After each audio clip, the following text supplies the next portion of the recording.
Good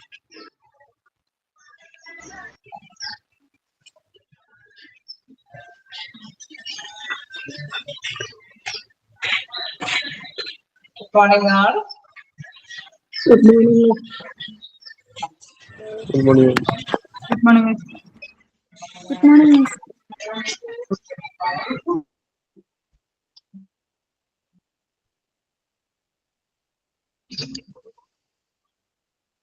നമ്മള് എന്താണ് നമ്മുടെ ക്ലാസ്സിൽ ഇതല്ലേ ഡിപ്പാർട്ട്മെന്റ്സ് കുറച്ച് ദിവസമായി അല്ലെ, കുറച്ച് ഗ്യാപ്പ് വന്നിട്ടുണ്ട്. എന്തായാലും നിങ്ങൾ ഓർത്തിട്ടുണ്ടാവും അല്ലെ, ഓർമ്മയുണ്ടാവും. നമുക്ക് ഇനി എടുക്കാനുള്ളത് എവിടെ തുടങ്ങിയ പ്ലാസ്റ്റിക് സർജറി. സൗണ്ടിൽ എന്തോ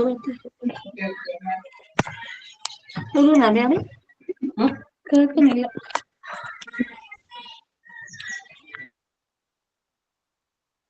നിങ്ങൾക്ക് ക്ലിയർ ആവോ?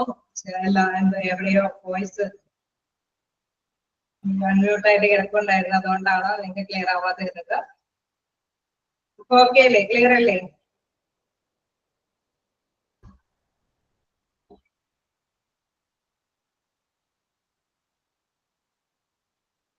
അപ്പൊ നമ്മള് വ്യത്യസ്ത ഡിപ്പാർട്ട്മെന്റുകൾ കണ്ടു അല്ലെ. ഹോസ്പിറ്റലിന്റെ ഇതിൽ ചെല്ലുമ്പോൾ നമുക്കറിയാം വ്യത്യസ്ത കാര്യങ്ങൾക്ക് ഓരോ പേഷ്യന്റിന്റെ തന്നെ വ്യത്യസ്തമായിട്ടുള്ള ഓർഗൻസുമായിട്ട് വ്യത്യസ്ത ഡിപ്പാർട്ട്മെന്റിനെ സമീപിക്കേണ്ടതായിട്ട് വരും. അങ്ങനെ നമ്മൾ ഒരുപാട് ഡിപ്പാർട്ട്മെന്റുകളാണ് കവർ ചെയ്ത് കഴിഞ്ഞത്. ഇനി നെക്സ്റ്റ് നോക്കാനുണ്ട്. ഇതുവരെ എന്തെങ്കിലും ഡൗട്ടുകളുണ്ടോ? എന്തെങ്കിലും പറഞ്ഞു തരേണ്ടതുണ്ടോ? ഞാൻ കണ്ടിന്യൂ ചെയ്തോട്ടെ, ക്ലാസ് സ്റ്റാർട്ട് ചെയ്തോട്ടെ? ഓക്കെ, അപ്പൊ നമുക്ക് നോക്കാം എന്താണ് നെക്സ്റ്റ്. പ്ലാസ്റ്റിക് സർജറി അല്ലെ. പ്ലാസ്റ്റിക് സർജറി നമ്മളെല്ലാവരും അല്ലെ ഇപ്പോഴത്തെ കാലഘട്ടത്തില് കൂടുതലായിട്ട് കേട്ടുവരുന്ന ഒരു ഇതാണ്. നമുക്കറിയാം അല്ലെ, ഭംഗി കൂട്ടാൻ വേണ്ടിയിട്ടും അതല്ലെങ്കിൽ ഇച്ചിരി കൂടി അല്ലെ ഫിനാൻഷ്യലി ഇപ്പൊ എല്ലാവർക്കും തന്നെ എന്താ പറയുക ആരോഗ്യ സംരക്ഷണ കാര്യത്തിന് ഇത്തിരി കൂടി ഇമ്പോർട്ടൻസ് കൊടുക്കുന്നത് കൊണ്ട് തന്നെ ഇത്തരം കാര്യങ്ങൾക്കും പ്രധാനമായിട്ടും ഓരോ പേഷ്യന്റും ശ്രദ്ധ ചെലുത്താറുണ്ട്. അതുകൊണ്ട് ഇതുമായി ബന്ധപ്പെട്ടും അല്ലെ ട്രീറ്റ്മെന്റിന് നമ്മൾ ചെല്ലാറുണ്ട്. അപ്പൊ ഇത്തരത്തില് എന്തെങ്കിലും സർജറി അല്ലെ, പ്ലാസ്റ്റിക് സർജറി എന്ന് പറയുന്നത് മനുഷ്യ ശരീരത്തിന്റെ എന്തെങ്കിലും അല്ലെ ഒരു പുനർനിർമ്മാണമോ മാറ്റമോ എന്തെങ്കിലും ആവശ്യമെന്ന് തോന്നിയാൽ നമുക്ക് എന്താ പറയുക നാച്ചുറലി ഒരു എന്താ പറയുക എന്തെങ്കിലും അല്ലെ ജന്മനാ തന്നെ ഒരു സൃഷ്ടി അല്ലെ അതുണ്ട്. ഇൻ കേസ് ചിലർക്കെങ്കിലും ജനിക്കുമ്പോൾ തന്നെ എന്തെങ്കിലും മാറ്റങ്ങളോട് കൂടിയിട്ടായിരിക്കും അവര് ജനറ്റിക്കായിട്ട് തന്നെ എന്തെങ്കിലും അംഗവൈകല്യങ്ങളോ എന്തെങ്കിലും പ്രശ്നങ്ങളൊക്കെ ഉണ്ടാവും അല്ലെ. അവരുടെ ഒരു ഫേസ് അല്ലെ ഫേസിനൊക്കെ എന്തെങ്കിലും ഒരു ചുളിവോ ചെരിവോ അല്ലെങ്കിൽ മൂക്കിനോ എന്തെങ്കിലുമൊക്കെ ഒരു ചെറിയ മാറ്റങ്ങളൊക്കെ ഉണ്ടെങ്കിൽ അതൊക്കെ നമുക്ക് പ്ലാസ്റ്റിക് സർജറി കൊണ്ട് ട്രീറ്റ് ചെയ്യാനൊക്കെ ആയിട്ട് സാധിക്കും. അതുമാതിരി തന്നെ നമുക്കറിയാം ആക്സിഡന്റുകളൊക്കെ പറ്റുമ്പോൾ അല്ലെങ്കിൽ പൊള്ളലൊക്കെ ബാധിക്കുമ്പോഴൊക്കെ എന്തെങ്കിലും അല്ലെ എന്തെങ്കിലും ഭാഗങ്ങളൊക്കെ ചെറിയ രീതിയിലെങ്കിലും പ്ലാസ്റ്റിക് സർജറി ഒക്കെ ചെയ്ത് അത് കൈകാര്യം ചെയ്ത് പോകാറുണ്ട്. അപ്പൊ അത്തരം പ്രവർത്തനങ്ങൾക്കാണ് ഈ ഒരു ഡിപ്പാർട്ട്മെന്റിനെ സമീപിക്കേണ്ടതായിട്ട് വരുന്നത്. നോക്കാം എന്താണെന്നുള്ളത്.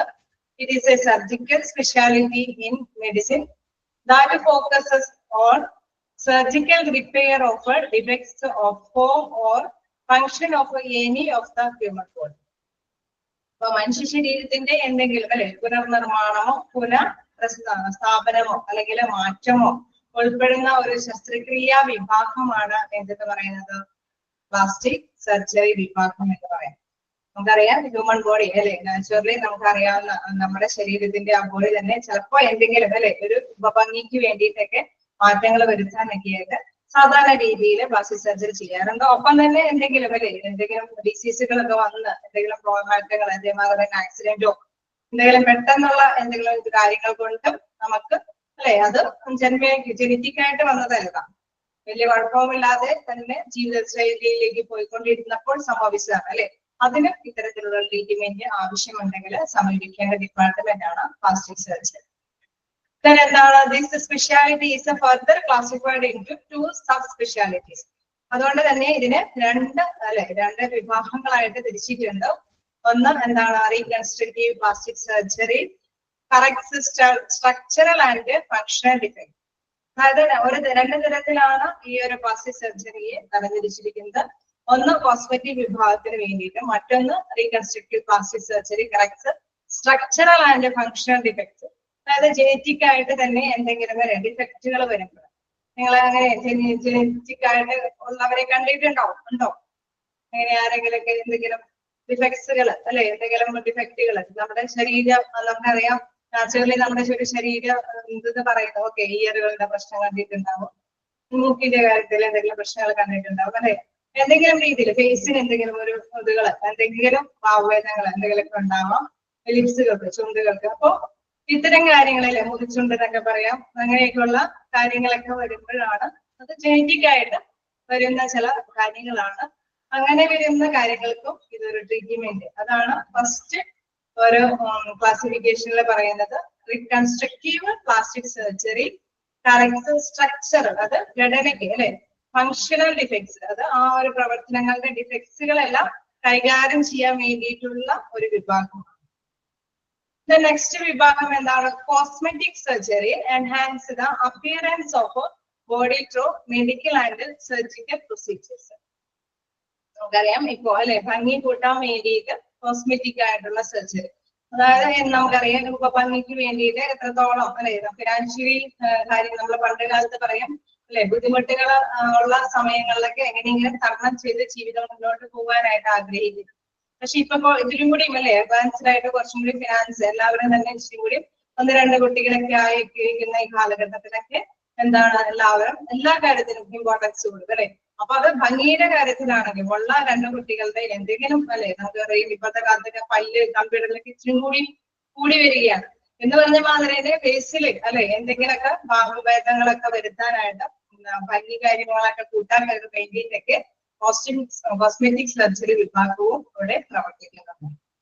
The appearance of a body through medical and surgical procedure. അത് സാധാരണ രീതിയിൽ നമുക്കറിയാം സർജിക്കൽ പ്രൊസീജിയർ ഒക്കെ അല്ലേ, അത് എന്തെങ്കിലും ചെറിയ ചെറിയ ഭാഗങ്ങൾ എന്തെങ്കിലും കൂട്ടിച്ചേർക്കലോ കൂട്ടി യോജിപ്പിക്കലോ എന്തെങ്കിലുമൊക്കെ ചെയ്തിട്ടാണ് ആ ഒരു കോസ്മെറ്റിക് ആയിട്ടുള്ള ട്രീറ്റ്മെന്റ് മുന്നോട്ട് പോകുന്നത്. അങ്ങനെയാണ് ആ ഒരു സർജറി. ചിലപ്പോഴൊക്കെ നമുക്കറിയാം കോസ്മെറ്റിക് ആയിട്ടുള്ള വിഭാഗത്തിൽ അല്ലെ കൂടുതൽ പണ്ട് കാലത്ത് റെയറായിട്ട് ഹോസ്പിറ്റലിൽ ഉണ്ടായിരുന്ന ഒരു ഡിപ്പാർട്ട്മെന്റ് ആണെങ്കിൽ ഇപ്പൊ മിക്കവാറും ഹോസ്പിറ്റലിൽ ആ ഒരു ഡിപ്പാർട്ട്മെന്റ് ഉണ്ട്. അപ്പൊ എന്താണ് അവിടെ കൂടുതൽ പേഷ്യൻസ് വരുന്നത് കൊണ്ടാണ്. അപ്പൊ ഈ ഒരു വിഭാഗത്തില് പ്രധാനമായിട്ടും കൈകാര്യം ചെയ്യുന്നത് ഇത്തരത്തിലുള്ള ട്രീറ്റ്മെന്റ് കാര്യങ്ങളാണ്. അപ്പൊ സർജറിയുമായി ബന്ധപ്പെട്ട എന്തെങ്കിലും അല്ലെ, പ്ലാസ്റ്റിക് സർജറിയുമായി ബന്ധപ്പെട്ട കോസ്മെറ്റിക്കിന് വേണ്ടിയിട്ട് ഭംഗിക്ക് വേണ്ടിയിട്ട് എന്തെങ്കിലും സർജറി നടത്തുന്നുണ്ടെങ്കിൽ അത് ഈ ഒരു വിഭാഗത്തിനെയാണ് സമീപിക്കേണ്ടി വരുന്നത്. ഓക്കെ, ക്ലിയർ അല്ലേ? ഇതേമാതിരി തന്നെ നമുക്ക് പറയാവുന്ന മറ്റൊരു കാര്യം കൂടി, ഭംഗി കൂട്ടാൻ മാത്രമല്ല കേട്ടോ, എന്തെങ്കിലും അഭംഗിയായിട്ടുള്ള എന്തെങ്കിലും കാര്യങ്ങൾ ഉണ്ടെങ്കിലും അവരത് അല്ലെ, ചിലപ്പോ നമുക്കറിയാം കുറച്ച് വ്യക്തികൾക്ക് അല്ലെ നമ്മളെ ഫേസിൽ ഇച്ചിരി കൂടി ഫിനാൻസ് ഉണ്ടെങ്കിൽ അവർക്ക് ഇച്ചിരി ആ സർജറി ചെയ്ത് ഒന്ന് പരിഹരിക്കാമായിരുന്നു എന്ന് ചിലർക്ക് തോന്നും. കാരണം എന്തുകൊണ്ടാ, അത് നാച്ചുറലി അത് അവരുടെ സൃഷ്ടിയെ ദൈവം വിധിച്ചതാണ്. എങ്കിലും അല്ലെ നമ്മുടെ ഈ കാലഘട്ടത്തിൽ ഇന്നോവേറ്റീവായ കാലഘട്ടത്തിൽ എല്ലാ സൗകര്യവും ഉണ്ട്. അപ്പൊ അത് ഫിനാൻസ് ഉണ്ടെങ്കിൽ അവർക്ക് അത് നേടിയെടുക്കാനായിട്ട് സാധിക്കും.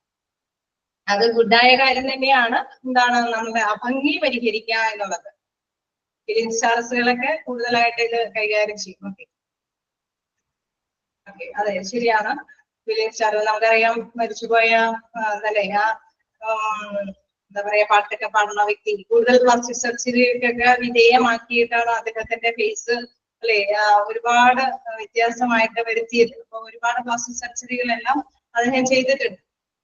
മൈക്കിൾ അല്ലേ പാട്ടുകാരൻ, ഞാൻ പെട്ടെന്ന് ഓർത്തപ്പോ പറഞ്ഞതേ ഉള്ളൂ.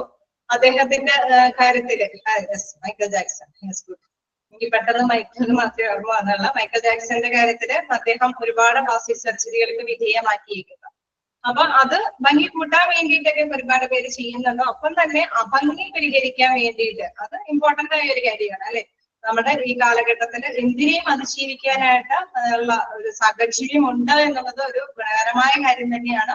ഒരു അഭംഗിയോട് കൂടിയിട്ട് ഒരു വ്യക്തി അല്ലെ വന്നു, പക്ഷെ അവരുടെ ഇച്ചിരി കൂടി കാര്യങ്ങളൊക്കെ വലുതായി കഴിയുമ്പോഴൊക്കെ അവർക്ക് ഫിനാൻഷ്യലി സൗണ്ടൊക്കെ ആയി കഴിയുമ്പോൾ അതൊക്കെ കൈകാര്യം ചെയ്യാനായിട്ട് വരുമ്പോൾ പോസിറ്റീവായിട്ടുള്ള ഒരു കാര്യം തന്നെയാണ്.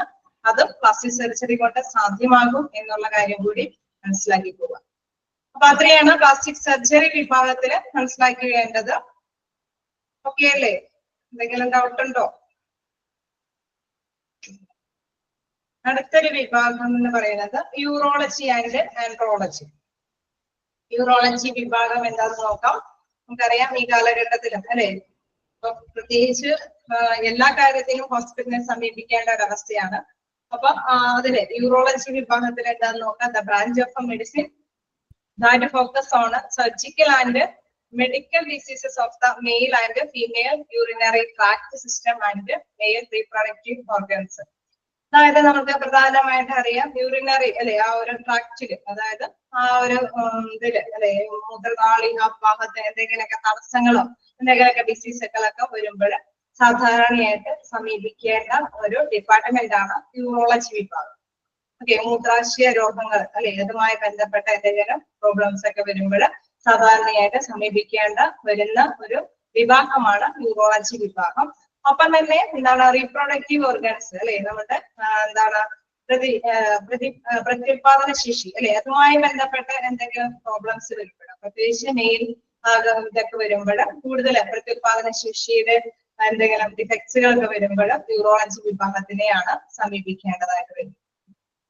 വീണ്ടും പറയുന്നു organs under the domain of urology include the kidneys, adrenal glands, ureters, then urinary bladder, urethra and the male reproductive organs. Urology അതൊരു സെന്റൻസ് ആയിട്ട് നമുക്ക് നോക്കാം. എന്താണ് ഇതിൽ വ്യക്തമാക്കി പറയുന്ന ഒരു വിഭാഗം, അതായത് യൂറിൻ എന്ന് പറയുന്ന മൂത്രാശയ രോഗങ്ങൾ മാത്രമല്ല അവിടെ കൈകാര്യം ചെയ്യുന്നത് മറ്റു തരത്തിലുള്ള കാര്യങ്ങൾ, അതായത് കിഡ്നിയുമായി ബന്ധപ്പെട്ട് അല്ലെ. നമുക്കറിയാം കിഡ്നിയുടെ ഫങ്ഷൻസ് അത് നന്നായിട്ട് തന്നെ നടന്നില്ല എങ്കിൽ ഡയാലിസിസും കാര്യങ്ങളൊക്കെ ചെയ്യേണ്ടതായിട്ട് വരും. അപ്പൊ അത്തരം കാര്യങ്ങൾക്കെല്ലാം സമീപിക്കേണ്ട ഒരു ഡിപ്പാർട്ട്മെന്റ് എന്ത് തന്നെയാണ്? യൂറോളജി വിഭാഗം തന്നെയാണ്. പിന്നെ എന്താണ് അഡ്രിനൽ ഗ്ലാൻഡ്സ്? എന്താണ് അഡ്രിനൽ ഗ്ലാൻഡ്സ് എന്ന് പറയുന്നത്? വൃക്കയുടെ മുകളിലായിട്ട് കാണുന്ന ഒരു എന്താ പറയാ, ഒരു ത്രികോണാകൃതിയിൽ കാണപ്പെടുന്ന ഒരു മഞ്ഞ കലർന്ന തവിട്ട നിറത്തിലുള്ള ഒരു ഗ്രന്ഥിയാണത് അല്ലെ, അന്തസ്രാവ ഗ്രന്ഥി എന്ന ഗ്ലാൻഡ് ആണത്. ഹോർമോൺ അല്ലെ ഉത്പാദിപ്പിക്കുന്ന ഒരു ഗ്ലാൻഡ് ആണത്. ആ ഒരു ഗ്രന്ഥിക്കും എന്തെങ്കിലും പ്രോബ്ലംസ് അല്ലെ, അഡ്രിനൽ ഗ്ലാൻഡ്സിന്റെ പ്രത്യേകത നമുക്കറിയാം. അതിന് ഒരുപാട് ഇതുകളുണ്ട്. ഇത് പഠിക്കുമ്പോൾ തന്നെ ഒരുപാട് അതിന്റെ സിംറ്റംസ് കാര്യങ്ങൾ പഠിക്കാനുണ്ട്. അതായത് അതിന്റെ പുറംഭാഗം കോട്ടക്സ് എന്നുള്ള കാര്യം, അതിന്റെ ഉള്ളിലാണെങ്കിൽ മെഡുല എന്നുള്ള ഭാഗമാണ്. കോട്ടക്സ് കുറെ കാര്യങ്ങളൊക്കെ ഉത്പാദിപ്പിക്കുന്നുണ്ട് അല്ലെ, മാംസ്യം, കൊഴുപ്പ് എന്നിവയിൽ നിന്നുള്ള ഗ്ലൂക്കോസ് നിർമ്മാർജ്ജനം ചെയ്യുക. അതോടൊപ്പം തന്നെ അലർജിക്കായിട്ടുള്ള എന്തെങ്കിലും അല്ലെ പ്രത്യുൽപാദനം, എന്തെങ്കിലും അലർജി സംഭവങ്ങളൊക്കെ ഉണ്ടെങ്കിൽ അതിനെ പ്രതിരോധിക്കാനുള്ള കോശങ്ങളെല്ലാം പ്രൊവൈഡ് ചെയ്യുന്നത് ഇത് തന്നെയാണ്. രക്തസമ്മർദ്ദം ക്രമീകരിക്കാൻ പറ്റുന്ന ഹോർമോണുകളെല്ലാം പ്രൊവൈഡ് ചെയ്യുന്നതും ഈ കോട്ടക്സുകളാണ്. അപ്പോൾ എന്താണ് അഡ്രിനൽ ഗ്രന്ഥി എന്ന് പറയുന്ന ഒരു കാര്യം, അതായത് എന്താ പറയുക, വൃക്കയുടെ മുകൾ ഭാഗത്ത് കാണപ്പെടുന്ന ഒരു ഗ്രന്ഥിയാണത്. ആ ഗ്രന്ഥിയുടെ പുറം ഭാഗത്ത് കോട്ടക്സ് ഉണ്ട്, ഉൾഭാഗത്താണെങ്കിൽ മെഡുല എന്നുള്ള ഇതുകളുണ്ട്. ഈ കോട്ടക്സിൽ തന്നെ 2-3 കാര്യങ്ങൾ അല്ലെ, അതിൽ നിന്ന് തന്നെ കുറച്ച് കാര്യങ്ങൾ നമ്മുടെ ശരീരത്തിൽ ആവശ്യമായിട്ടുള്ള മാംസ്യം, കൊഴുപ്പ്, അതിൽ നിന്നെല്ലാം അതിൽ നിന്ന് ആവശ്യമായിട്ടുള്ള ഗ്ലൂക്കോസ് ഒക്കെ കൈകാര്യം ചെയ്തിരിക്കുന്നത്. അപ്പൊ എന്തെങ്കിലും ഒരു ഡിഫക്ട്സ് അല്ലെ, ഇതിപ്പോ രക്തസമ്മർദ്ദം കൂടുന്നതുമായി ബന്ധപ്പെട്ടോ അല്ലെങ്കിൽ കൃത്യമായിട്ട് ഗ്ലൂക്കോസ് അത് കൈകാര്യം ചെയ്യാൻ പറ്റാത്ത അവസ്ഥകളോ, അതല്ലെങ്കിൽ അലർജി വരുമ്പോൾ ചിലർക്കൊക്കെ അലർജിയൊക്കെ വരാം. അപ്പൊ അതിന്റെ ഈ ഒരു ഇൻഫെക്ഷൻ കൊണ്ടാണ് അല്ലെ, ഇത് കൃത്യമായിട്ട് തന്നെ ആ ഒരു പ്രതിരോധ സംഭവം ഹോർമോൺസ് അത് പ്രൊഡ്യൂസ് ചെയ്യാത്തത് കൊണ്ടാണ്. നമ്മൾ പറയല്ലേ ശരീരത്തിന് എല്ലാത്തിനെയും എന്താണ് അതിന് തടസ്സം നിൽക്കാനായിട്ടുള്ള ഒരു ജനറ്റിക് ആയിട്ടുള്ള കഴിവുണ്ട്. പക്ഷെ അത് കൃത്യമായിട്ട് തന്നെ അത് കൈകാര്യം ഹോർമോണുകളൊന്നും പ്രൊഡ്യൂസ് ചെയ്തില്ലെങ്കിലാണ് അത് നമുക്ക് എന്താണ് രോഗാവസ്ഥയിലേക്ക് കൊണ്ടുവരുന്നത്. അപ്പൊ ഇത്തരത്തിലുള്ള കാര്യങ്ങളിൽ എന്തെങ്കിലും പ്രോബ്ലംസ് ഉണ്ട് എങ്കിൽ നമ്മൾ ഏത് വിഭാഗത്തിനെ സമീപിക്കേണ്ടതായിട്ട് വരും? യൂറോളജി വിഭാഗത്തിനെ സമീപിക്കേണ്ടതായിട്ട് വരും. അപ്പൊ കിഡ്നിയുടെ പ്രവർത്തനങ്ങള്, അഡ്രിനൽ ഗ്ലാൻഡ്സിന്റെ പ്രവർത്തനങ്ങള്, അതേമാതിരി തന്നെ യൂറിത്രാസ്, ഈ ഉൾഭാഗത്തിൽ നമ്മൾ നേരത്തെ പറഞ്ഞതിന്റെ ഒരു ഭാഗം നമ്മൾ വിട്ടുപോയി, അതായത് മെഡുലയുടെ ഭാഗം അല്ലെ. അതെന്താണ്? നമ്മൾ എന്തെങ്കിലും അടിയന്തര സാഹചര്യങ്ങള്, പെട്ടെന്ന് ഒരു ഭയമൊക്കെ വരുമ്പോൾ അത് ഉത്പാദിപ്പിക്കുന്ന ഇതുകളാണ് അഡ്രിനൽ ഗ്രന്ഥി അല്ലെ. അത് ആ ഹോർമോണുകൾ നമുക്ക് പ്രൊഡ്യൂസ് ചെയ്യാൻ, നമുക്കൊന്ന് പിടിച്ചു നിർത്താനായിട്ടുള്ള നമ്മുടെ ശരീരം തന്നെയാണ് അതിനെയൊക്കെ പ്രതിരോധിക്കുന്നത്. അപ്പൊ ഇതിനെല്ലാം നമുക്ക് അതിനെ പ്രതിരോധിക്കാനുള്ള ഘടകങ്ങൾ അപ്പാപ്പ പ്രൊഡ്യൂസ് ശരീരം പ്രൊഡ്യൂസ് അല്ലെ, ശരീരത്തിന്റെ ഈ ഹോർമോൺസുകളൊന്നും പ്രൊഡ്യൂസ് ചെയ്തില്ലെങ്കിൽ അതുമായി ബന്ധപ്പെട്ട ട്രീറ്റ്മെന്റുകൾക്കെല്ലാം യൂറോളജി വിഭാഗത്തിനെ സമീപിക്കേണ്ടതായിട്ട് വരും. അപ്പൊ നമ്മൾ ജസ്റ്റ് നോക്കുമ്പോൾ യൂറിട്ര എന്ന് പറയുന്നത് യൂറിന്റെ മാത്രം ഇൻഫെക്ഷൻ മാത്രം കൈകാര്യം ചെയ്യുന്ന ഒരു വിഭാഗമല്ല. കിഡ്നി സംബന്ധമായി, അഡ്രിനൽ ഗ്ലാൻസ് സംബന്ധമായി, തന്നെ യൂറിട്രസ്, യൂറിനറി ബ്ലാഡർ. എന്താണ് യൂറിനറി ബ്ലാഡർ എന്ന് പറയുന്നത്? നമുക്കറിയാം അതല്ലേ, ലങ്സിലൊക്കെ ആണെങ്കിൽ മെനിനൊക്കെ ആണെങ്കിൽ അവർക്ക് ക്യാൻസർ പോലെയുള്ള അസുഖങ്ങൾ വരാനായിട്ട് സാധ്യത കൂടുതലാണ് അല്ലെ. മൂത്രാശയത്തിന് താഴെയുള്ള പുരുഷ പ്രത്യുൽപാദനാവസ്ഥയിലെ ഒരു ഗ്രന്ഥിയാണ് അത്. പ്രോസ്റ്റേറ്റിലെ അതെ കോശങ്ങളുടെ അനിയന്ത്രിതമായ വളർച്ചയാണ്. ആ അനിയന്ത്രിതമായ വളർച്ച വരുമ്പോഴാണ് നമുക്ക് പ്രോസ്റ്റേറ്റിക് ക്യാൻസർ അല്ലെ, മൂത്രാശയ ക്യാൻസറുകളൊക്കെ വരുന്നത്. അപ്പൊ അതുമായി ബന്ധപ്പെട്ട ക്യാൻസറുകളൊക്കെ ഉണ്ടെങ്കിൽ ഏത് വിഭാഗത്തിനെ സമീപിക്കേണ്ടതായിട്ട് വരും? യൂറോളജി വിഭാഗത്തിനെ സമീപിക്കേണ്ടതായിട്ട് വരും. എന്താണ് യൂറിട്ര ആൻഡ്, അതായത് നമ്മുടെ സാധാരണ രീതിയിലുള്ള അല്ലെ യൂറിൻ പോകാനായിട്ടുള്ള അതുകളെല്ലാം അതിൽ എന്തെങ്കിലും ഇൻഫെക്ഷൻസ് ഒക്കെ സംഭവിച്ചു കഴിഞ്ഞു കഴിഞ്ഞാൽ അതുമായി ബന്ധപ്പെട്ടെല്ലാം ട്രീറ്റ്മെന്റിന് പോകേണ്ടതും യൂറോളജി വിഭാഗത്തിനെയാണ്. And the male reproductive organs, അതായത് പ്രത്യുൽപാദന ശേഷി അല്ലെ, അവരുടെ മെയിലിലെ പ്രത്യുൽപാദന ശേഷിയുമായി ബന്ധപ്പെട്ട ഓർഗൻസിന് എന്തെങ്കിലും ഇതുകൾ ഉണ്ടെങ്കിൽ അത്തരം ട്രീറ്റ്മെന്റുകൾക്കും യൂറോളജി വിഭാഗത്തിനെ സമീപിക്കേണ്ടതായിട്ട് വരും. And urology combines the management of medical conditions such as urinary tract infections and with the management of surgical conditions such as bladder or prostate cancer, kidney stone, congenital abnormalities, then traumatic injury.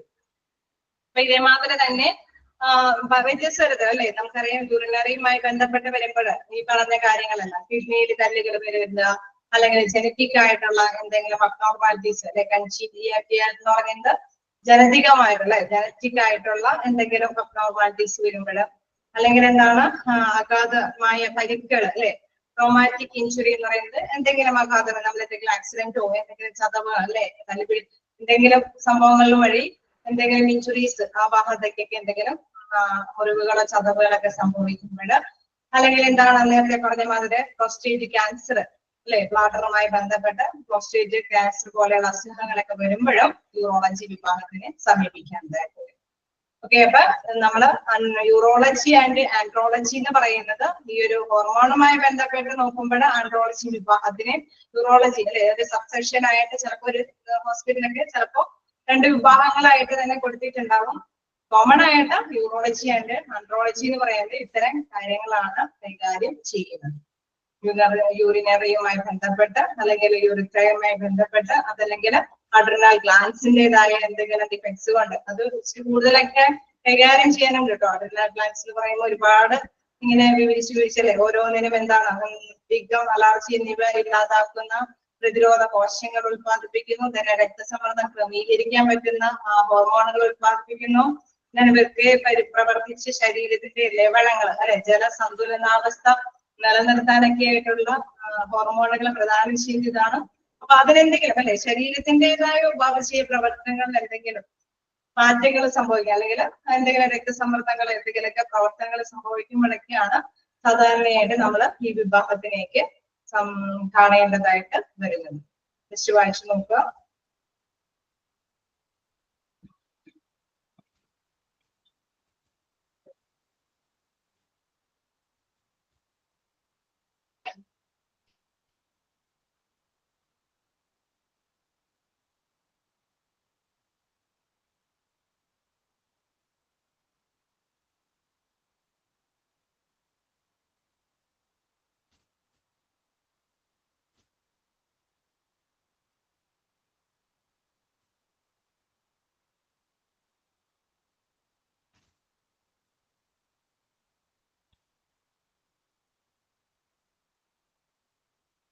അത് just വായിക്കാൻ വിട്ടുപോയി. Congenial abnormalities എന്ന് പറയുമ്പോൾ genetic ആയിട്ട് ജന്മനാ തന്നെ എന്തെങ്കിലും abnormalities അല്ലെ, നമ്മള് സാധാരണ നിന്ന് വ്യത്യസ്തമായിട്ടുള്ള ജനറ്റിക് ആയിട്ടുള്ള എന്തെങ്കിലും ഡിഫക്ട്സുകൾ ഉണ്ടെങ്കിൽ അതുമായി ബന്ധപ്പെട്ട അല്ലെ യൂറോളജി യൂറിനറിയുമായി ബന്ധപ്പെട്ട ആ ഒരു കാര്യങ്ങളൊക്കെ അതുമായി ബന്ധപ്പെട്ട എന്തെങ്കിലും ജനറ്റിക് ആയിട്ട് ഡിഫക്ട്സുകൾ ഉണ്ടെങ്കിൽ ഇങ്ങനെ എന്തെങ്കിലും ചോദിച്ചായിരുന്നോ? ഞാൻ വായിക്കാൻ വിട്ടുപോയായിരുന്നു.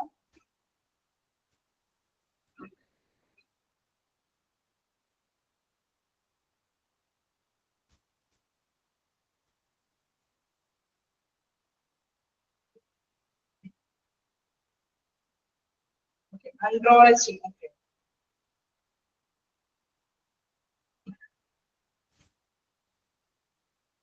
ശരിക്കും പറഞ്ഞാൽ ഹോർമോണുകളെ സംബന്ധിച്ചിട്ടുള്ള ഒരു വിഭാഗമാണ് ആൻഡ്രോളജി. നമ്മള് നേരത്തെ ഒരു ഹോർമോൺ സംബന്ധമായിട്ടുള്ള ഒരു ഡിപ്പാർട്ട്മെന്റ് കണ്ടായിരുന്നു അല്ലെ.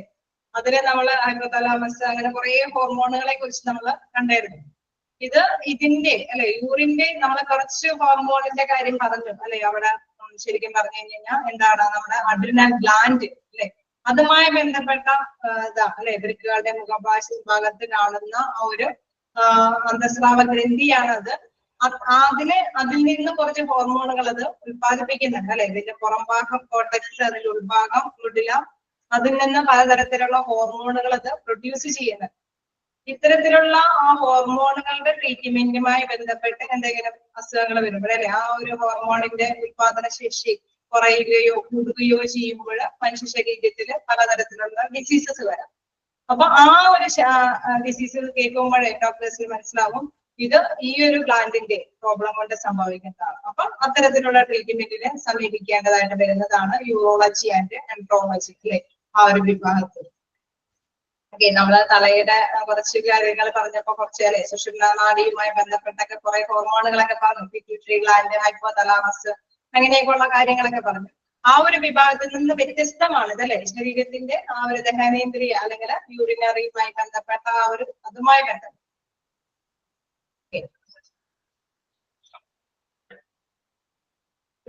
യൂറിറ്റാസ് എന്ന് പറയുന്നത് എന്താണ്? മൂത്രനാളി അല്ലെ, മൂത്രത്തിന്റെ പോകുന്ന ഒരു വേ, അതാണ് ഉദ്ദേശിക്കുന്നത്.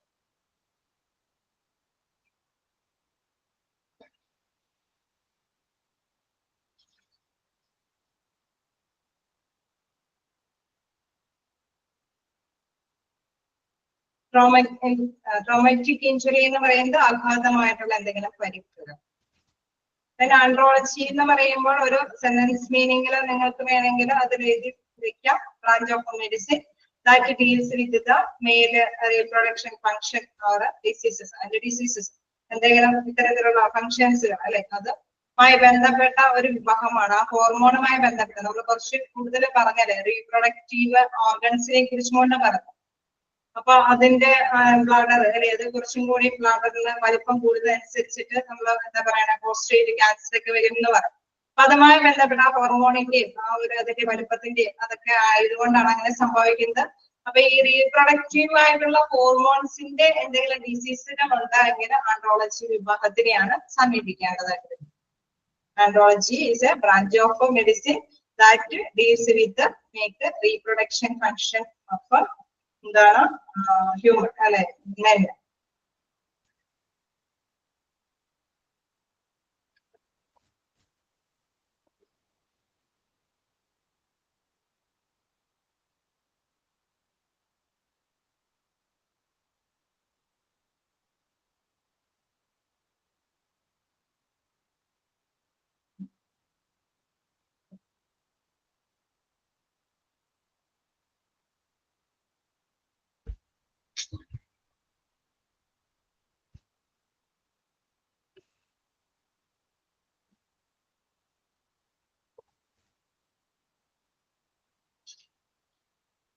അഡ്രിനൽ ഗ്ലാൻഡ് എന്ന് പറയുന്നത് അതായത് ഞാൻ നേരത്തെ പറഞ്ഞ മാതിരി വൃക്കയുടെ മുകൾ ഭാഗത്തുള്ള ഒരു ത്രികോണാകൃതിയിൽ കാണപ്പെടുന്ന മഞ്ഞ കലർന്ന തവിട്ട് നിറത്തിലുള്ള ഒരു അന്തസ്രാവ ഗ്രന്ഥിയാണ്.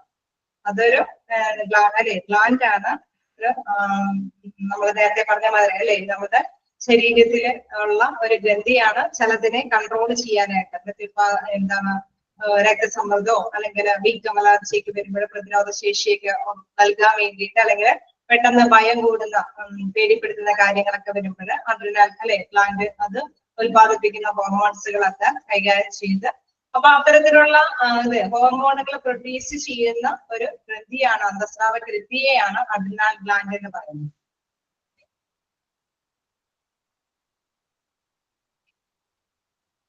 പ്രോസ്റ്റേറ്റ് എന്ന് പറയുന്നത്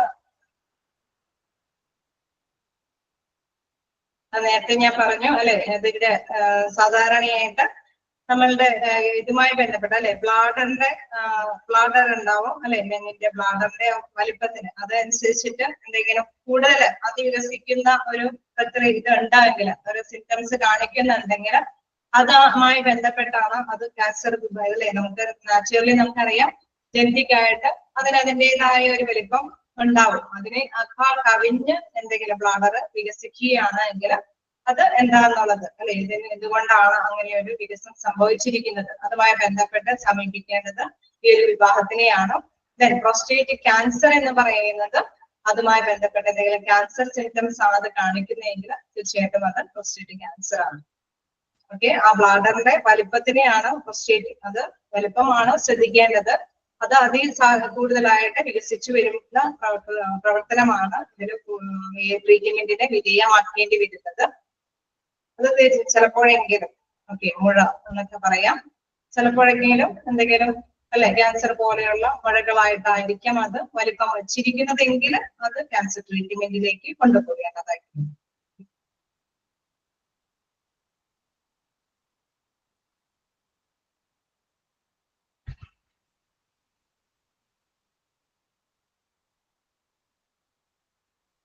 ാണോ?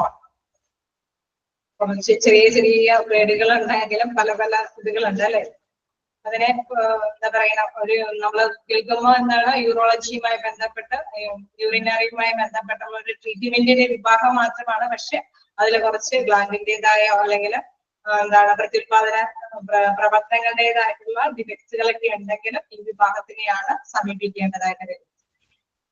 ഓക്കെ, നമുക്ക് നോക്കാനുള്ളത് അല്ലെ, നമ്മള് ഇത്തരത്തിലുള്ള ഡിപ്പാർട്ട്മെന്റ്സുകളെല്ലാം കവർ ചെയ്ത് കഴിഞ്ഞു. ഇനി നെക്സ്റ്റ് നമുക്ക് നോക്കാനുള്ളത് സപ്പോർട്ടീവ് ഡിപ്പാർട്ട്മെന്റ് ഇൻ ഹോസ്പിറ്റലാണ്.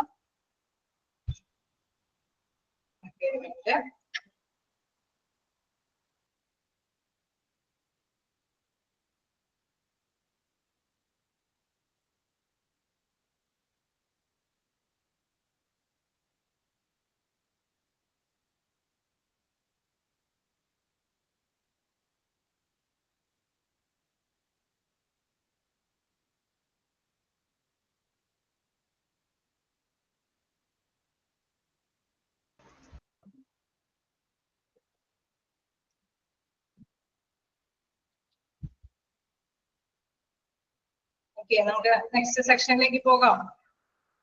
ഓക്കെ ആണോ എല്ലാവരും? അപ്പൊ നമുക്ക് നോക്കാം എന്താണ് നെക്സ്റ്റ്. സപ്പോർട്ടീവ് ഡിപ്പാർട്ട്മെന്റ് ആണ്. സപ്പോർട്ടീവ് ഡിപ്പാർട്ട്മെന്റ് എന്ന് പറയുമ്പോൾ നമ്മൾ കണ്ടു അല്ലെ, ഓരോ വിഭാഗം ചികിത്സയുമായി ബന്ധപ്പെട്ട് പോകുന്നത് നമ്മൾ ഓരോ വിഭാഗത്തിനെയാണ് തെരഞ്ഞെടുത്തു കണ്ടു. അതേമാതിരി തന്നെ ഹോസ്പിറ്റലിൽ ഞാൻ കണ്ടിന്യൂ ചെയ്യാണ്. അപ്പോ എന്താണ് ഓരോ വിഭാഗത്തിന്റെ അല്ലെ വ്യത്യസ്ത തരത്തിലുള്ള കാര്യങ്ങൾ കൂടി നമ്മൾ ഹോസ്പിറ്റലിൽ ചെന്നാൽ കാണാൻ സാധിക്കും ഇല്ലേ. എന്താണ് നമ്മൾ ഡോക്ടേഴ്സിനെ വിസിറ്റ് ചെയ്യുന്ന ഓരോ ഡിപ്പാർട്ട്മെന്റ് മാത്രമല്ല അവിടെ കാണാൻ സാധിക്കുന്നത്. അവിടെ വ്യത്യസ്ത തരത്തിലുള്ള കാര്യങ്ങളൊക്കെ നടന്നു പോകുന്ന വിഭാഗങ്ങളുണ്ട് അല്ലെ. ക്ലിനിക്കൽ ലബോറട്ടറികൾ ഉണ്ടാവും, റേഡിയോ ഡയഗ്നോസിസ് സർവീസുകൾ അല്ലെ, റേഡിയോ ഡയഗ്നോസിസ് സർവീസുകൾ എന്നൊക്കെ പറയുമ്പോൾ നമ്മുടെ എക്സ്റേ പോലെയുള്ള കാര്യങ്ങൾ അല്ലെ, CT സ്കാൻ, MRI സ്കാൻ ഒക്കെ നടത്തുന്ന നമ്മുടെ രോഗനിർണയങ്ങളൊക്കെ നടത്തുന്ന സർവീസ് സെന്ററുകൾ ഉണ്ടാവും. സ്റ്റെറൈൽ സപ്ലൈ ഡിപ്പാർട്ട്മെന്റ് ഉണ്ട്, ഹോസ്പിറ്റൽ ഫാർമസി ഉണ്ട്. എനിക്ക് തോന്നുന്നു ഇതിന്റെയൊക്കെ ഓരോ വിഭാഗങ്ങളെ നിങ്ങൾ ടീച്ചേഴ്സ് പഠിപ്പിച്ച് തുടങ്ങിയിട്ടാണോ അല്ലെ. PSD ഒക്കെ എടുത്തു തുടങ്ങിയിട്ടുണ്ടാവും, റേഡിയോളജി വിഭാഗത്തിന്റെ ക്ലാസ് എടുത്തിട്ടുണ്ടാവും, മെഡിക്കൽ റെക്കോർഡ്സിന്റെ ക്ലാസ് തുടങ്ങിയിട്ടുണ്ടാവും, ഹൗസ് കീപ്പിംഗ് ഇല്ലേ ആണോ ഇത് ഇപ്പൊ എടുത്തു തുടങ്ങിയാലും പലതിന്റെ നിങ്ങൾക്ക് ചാപ്റ്റേഴ്സ് ഓരോ ടീച്ചേഴ്സും എടുത്തു തുടങ്ങിയിട്ടുണ്ട്. അങ്ങനെ ഇത്തരത്തിലുള്ള വ്യത്യസ്ത വിഭാഗങ്ങൾ കൂടി ഈ ഹോസ്പിറ്റലിൽ പ്രവർത്തിക്കുന്നുണ്ട് അല്ലെ. ഓരോ വിഭാഗം ഡോക്ടേഴ്സും അതിൻ്റെതായ ഓരോ ബോഡിയുടെ സ്ട്രക്ചർ അനുസരിച്ചിട്ട് ഓരോ വിഭാഗം ഡോക്ടേഴ്സ് അത് മാത്രം ട്രീറ്റ് ചെയ്യുന്ന ഓരോ സെപ്പറേറ്റ് ഡോക്ടേഴ്സിന്റെ വിങ്ങുകളുണ്ട്. അതാണ് നമ്മൾ ജസ്റ്റ് ഒന്ന് നേരത്തെ കണ്ടുപോയത്. ഇനിയുള്ളത് അതിനെ ഹെൽപ്പ് ചെയ്യാൻ അല്ലെ, അതിനെ സപ്പോർട്ടീവ് ചെയ്യാനായിട്ട്. നമ്മളിപ്പോ കണ്ടു ഒരു ക്യാൻസർ ഒന്നും ജസ്റ്റ് അല്ലെ നമ്മള് ഡോക്ടർ ചിലപ്പോ എന്തെങ്കിലും സിംറ്റംസ് ഒക്കെ കാണുമ്പോൾ അത് അതിന്റെ ലക്ഷണമാണ് എന്ന് ചിലപ്പോൾ മനസ്സിലാക്കിയിട്ടുണ്ടാവും. ഒരു പക്ഷേ പിന്നെ ഡോക്ടർ എന്താ ചെയ്യുക, അതിന്റെ ടെസ്റ്റുകൾക്ക് വിധേയമാകാനൊക്കെ ആയിട്ട് അല്ലെ. അതല്ലെങ്കിൽ എന്തെങ്കിലും അല്ലെ ഒടിവോ ചെരിവോ ഒക്കെ വന്നു കഴിഞ്ഞാൽ നമുക്കറിയാം ഏത് വിഭാഗത്തിനെയാണ് കാണിക്കുക എന്നൊക്കെ പറയാം. ആ ഡോക്ടേഴ്സിന് ഇതേമാതിരി തന്നെ അതിലൊരു എക്സ്റേ ഒക്കെ എടുക്കണം, അല്ലെങ്കിൽ സ്കാൻ ചെയ്യണം, അങ്ങനെ എന്തെങ്കിലും കാര്യം ചെയ്യണം എന്ന് വേണ്ടി പറഞ്ഞിട്ട് ഡോക്ടേഴ്സ് നിർദ്ദേശിക്കും. അതോടൊപ്പം തന്നെ എന്താണ് അവിടെ അല്ലെ ഹോസ്പിറ്റലിലെ രീതിയിലേക്ക് നമുക്കറിയാം രോഗങ്ങളൊക്കെ കഴിഞ്ഞ് കണ്ട് ട്രീറ്റ്മെന്റും കാര്യങ്ങളൊക്കെ കഴിഞ്ഞ് കഴിഞ്ഞാൽ അവര് തീർച്ചയായിട്ടും മെഡിസിൻ എഴുതും. അപ്പൊ മെഡിസിൻ നമ്മൾ മേടിക്കാനായിട്ട് ഫാർമസിയിലേക്ക് സമീപിക്കേണ്ടതായിട്ട് വരും. പിന്നെ അപ്ഡേറ്റ് ആയിട്ട് നമ്മൾ നെക്സ്റ്റ് അല്ലെ ഒരു പ്രാവശ്യം കണ്ടിട്ട് പിന്നെ വീണ്ടും വിസിറ്റ് ചെയ്യാനായിട്ട് നമ്മൾ ചെല്ലുമ്പോൾ അപ്ഡേറ്റ് ആയിട്ടുള്ള റെക്കോർഡ്സുകളെല്ലാം അവിടെ വീണ്ടും പുതുക്കി എടുത്തിട്ടുണ്ടാവണം അല്ലെ. അപ്പൊ അതുമായി ബന്ധപ്പെട്ടുള്ള മെഡിക്കൽ റെക്കോർഡ്സിന്റെ ആ ഒരു വിഭാഗം ഉണ്ടാവും. ഹൗസ് കീപ്പിംഗ്, അതായത് ക്ലീനിങ്ങും കാര്യങ്ങളല്ലേ നല്ല പ്രോപ്പർ ആയിട്ടായിരിക്കും ക്ലീനിങ്ങും കാര്യങ്ങളൊക്കെ നടത്തി പോകുന്നത്. then എന്താണ് സെൻട്രൽ സർവേ സപ്ലൈ ഡിപ്പാർട്ട്മെന്റ് ഞാൻ പറഞ്ഞില്ല, അതായത് എന്താണ് അത് നമ്മൾക്കറിയാം അവിടെയുള്ള എക്യുപ്മെന്റ്സുകൾ അല്ലെ. അവിടെ നമുക്ക് എന്തെങ്കിലും ഡ്രസ്സിങ്ങും കാര്യങ്ങൾക്ക് പോകുമ്പോഴോ അല്ലെങ്കിൽ ഓപ്പറേഷനും കാര്യങ്ങൾക്കൊക്കെ പോകുമ്പോൾ തീർച്ചയായിട്ടും അവിടെ എക്യുപ്മെന്റ്സ് ഒക്കെ ആവശ്യമാണ്. ആ എക്യുപ്മെന്റ്സ് ഒക്കെ എന്തായിരിക്കണം, അണുവിമുക്തമായിരിക്കണം അല്ലേ. ആണോ? ഒരാൾ ഉപയോഗിച്ച സംഭവങ്ങൾ തന്നെ അടുത്ത പേഴ്സൺസിന് ഉപയോഗിക്കാൻ പറ്റുമോ? ഇല്ല അല്ലേ. അപ്പൊ അങ്ങനെ ആ എക്യുപ്മെന്റ്സുകളൊക്കെ അണുവിമുക്തമാക്കാനായിട്ടുള്ള ഡിപ്പാർട്ട്മെന്റ് ആണ് സെൻട്രൽ സർവേ സപ്ലൈ ഡിപ്പാർട്ട്മെന്റ്. അപ്പൊ അതായത് അണുവിമുക്തമാക്കുന്ന ഒരു ഡിപ്പാർട്ട്മെന്റ് എക്യുപ്മെന്റ്സുകളെല്ലാം തന്നെ അവിടെ അണുവിമുക്തമാക്കാനുള്ള സൗകര്യങ്ങൾ ഉണ്ടാവും. അത് വ്യത്യസ്ത രീതിയിൽ അവരത് കൈകാര്യം ചെയ്ത് കാര്യങ്ങളൊക്കെ കൊടുക്കേണ്ടവർക്ക് കൃത്യമായിട്ട് തന്നെ എക്യുപ്മെന്റ്സ് എത്തിച്ചിരിക്കും. ഡയറ്ററി സർവീസ് ഡിപ്പാർട്ട്മെന്റ്, ഇതേമാതിരി തന്നെ ഡയറ്ററി സർവീസ് ഡിപ്പാർട്ട്മെന്റ് എന്ന് പറയുമ്പോൾ നമുക്കറിയാം അവിടെ തുണികളല്ലേ നമ്മൾ ഓരോ പേഴ്സൺസും ചെല്ലുമ്പോഴും അവിടെ കൃത്യമായിട്ട് തന്നെ ബെഡ്ഷീറ്റും കാര്യങ്ങളൊക്കെ അവർ കൃത്യമായിട്ട് തന്നെ നമുക്ക് തരും. പുതിയ ബെഡ്ഷീറ്റുകളായിരിക്കും അല്ലെ. അതെന്താണ് അവിടെ അണുക്കളൊന്നും മറ്റുള്ളവരുടെ ഒന്നും അവിടെ പകരാനൊന്നും പാടില്ല. അതുകൊണ്ട് തന്നെ എപ്പോഴും വൃത്തിയുള്ള അല്ലെ തുണികളും ആവശ്യങ്ങളൊക്കെ നമുക്കറിയാം ലേബർ റൂമിലൊക്കെ ആണെങ്കിൽ കുട്ടികളെയൊക്കെ നമ്മൾ തീർച്ചയായിട്ടും നേരത്തെ കൂടി അവരെ പറയും ഇന്ന സാധനങ്ങൾ അവിടെ ആവശ്യമാണെന്നൊക്കെ പറയും. എങ്കിലും അവരുടേതായ കരുതലും അവിടെ എപ്പോഴും ഉണ്ടായിരിക്കും. അപ്പൊ ഇത്തരത്തിലുള്ള ആവശ്യങ്ങൾക്ക് ആവശ്യമായിട്ടുള്ള തുണികളും എല്ലാം തന്നെ സൂക്ഷിക്കുന്ന ഒരു വിഭാഗമുണ്ട്. IT അല്ലെ, നമുക്കറിയാം ഇപ്പൊ എല്ലാം കമ്മ്യൂണിക്കേഷൻ മുഴുവൻ എന്താണ് ഇതുമായി റിലേറ്റ് ചെയ്തിട്ടാണ് എല്ലാവരും ആശയവിനിമയം നടത്തുന്നത്. കമ്പ്യൂട്ടർ അല്ലെ, IT ഫീൽഡിലാണ് എല്ലാവരും കമ്മ്യൂണിക്കേഷൻസ് ഏത് ഡിപ്പാർട്ട്മെന്റും ആശയങ്ങൾ കൈകാര്യം ചെയ്യുന്നത് മറ്റുള്ളവരിലേക്ക് എത്തിക്കുന്നത് കമ്പ്യൂട്ടറിന്റെ സഹായത്തോടു കൂടിയാണ്. അപ്പൊ IT കമ്മ്യൂണിക്കേഷൻസ് ടീം അവിടെ ഉണ്ടാവും. അതേമാതിരി മെഡിക്കൽ സോഷ്യൽ സർവീസ് നമുക്കറിയാം ഏത് അല്ലെ അവിടെയുള്ള കസ്റ്റമേഴ്സ് പേഷ്യന്റിന്റേതായ എല്ലാ ആവശ്യങ്ങളെല്ലാം എന്തെങ്കിലും പ്രോബ്ലംസ് ഉണ്ടാവുമ്പോഴും എന്തെങ്കിലും ഇൻഷുറൻസ് സംബന്ധമായ എന്തെങ്കിലും കാര്യങ്ങളൊക്കെ കൈകാര്യം ചെയ്യുന്നതിന് വേണ്ടിയിട്ടാണെങ്കിലും എന്താണ് നമ്മുടെ അവിടെ അതിന് വേണ്ടിയിട്ടുള്ള സോഷ്യൽ സർവീസ് ടീം ഉണ്ടാകും. ഫിസിയോതെറാപ്പി എന്ന് പറയുമ്പോൾ ചികിത്സയുമായി ബന്ധപ്പെട്ട എന്തെങ്കിലും അല്ലെ നമുക്ക് എക്സസൈസും കാര്യങ്ങളും ഒക്കെ ചെയ്യേണ്ടതുണ്ടെങ്കിൽ അതിന് അതിൻ്റെതായ വിഭാഗം ഉണ്ടാകും. എനിക്ക് മെഡിക്കൽ മെയിൻ്റനൻസ് ആൻഡ് എഞ്ചിനീയറിംഗ് നമുക്കറിയാം എക്യുപ്മെന്റ്സ് കാര്യങ്ങളെല്ലാം അല്ലെങ്കിൽ എല്ലാ സംഭവങ്ങളും അപ്ഡേറ്റ് ആയിട്ട് തന്നെ കൈകാര്യം ചെയ്ത് ആവശ്യത്തിനനുസരിച്ച് തന്നെ കൈകാര്യം ചെയ്യണം. അതിനെ മെയിൻ്റനൻസ് എഞ്ചിനീയറിംഗ് ഡിപ്പാർട്ട്മെന്റ് മേഖലകൾ ഉണ്ടാവും. പർച്ചേസിംഗ് ഡിപ്പാർട്ട്മെന്റ് മെറ്റീരിയൽ മാനേജ്മെന്റ്, അതായത് ഹോസ്പിറ്റലിലേക്ക് ആവശ്യമായിട്ടുള്ള സാധനങ്ങളെല്ലാം അപ്ഡേറ്റ് ആയിട്ട് മേടിക്കേണ്ടതുണ്ട്. ഉപയോഗം ചെയ്യുന്നതനുസരിച്ചിട്ട് അതുമായിട്ടുള്ള സ്റ്റോക്കും കാര്യങ്ങളൊക്കെ എടുത്ത് അത് കൈകാര്യം ചെയ്ത് കൊണ്ടുപോകേണ്ട വിഭാഗങ്ങളാണ് അല്ലെ. അപ്പൊ ഹോസ്പിറ്റലിൽ നമുക്കറിയാം വ്യത്യസ്ത കാര്യങ്ങളെല്ലാം കൂടി ഒന്നിച്ച് അനലൈസ് ചെയ്യേണ്ടതുണ്ട്. അതായത് ഡിപ്പാർട്ട്മെന്റുകൾക്ക് ആവശ്യമായിട്ടുള്ള സപ്പോർട്ടീവ് ആയിട്ടുള്ള ഈ ഡിപ്പാർട്ട്മെന്റ് കൂടി ആവശ്യമാണ് അല്ലെ. ഒരു ഡോക്ടർ പരിശോധിക്കുമ്പോൾ പേഷ്യന്റിനെ അല്ലെ ആ ഡോക്ടറും തമ്മിൽ മാത്രമേ ഉള്ളൂ. പക്ഷെ അതിന്റെ ബാക്കി സിംറ്റംസ് അല്ലെ ബാക്കി സംഭവങ്ങളെല്ലാം ബാക്കി അതിനെ സപ്പോർട്ട് ചെയ്യേണ്ട ഒരുപാട് കാര്യങ്ങളുണ്ട്. അപ്പൊ അതിനെല്ലാം തന്നെ നമ്മൾ മനസ്സിലാക്കി വെക്കേണ്ടതുണ്ട്. അതാണ് 1 by 1 ആയിട്ട് നമ്മൾ ഈ ഒരു സപ്പോർട്ടീവ് ഡിപ്പാർട്ട്മെന്റിൽ വ്യക്തമാക്കുന്നത്. ഫസ്റ്റ് വൺ പറയുന്നത് ക്ലിനിക്കൽ ലബോറട്ടറീസ് ആണ്. ക്ലിനിക്കൽ ലബോറട്ടറീസ് എന്താണെന്ന് നോക്കാം. The primary function of a clinical laboratory is to perform lab tests in the 6 main fields of bacteriology, biochemistry, histology, serology, hematology, and cytology.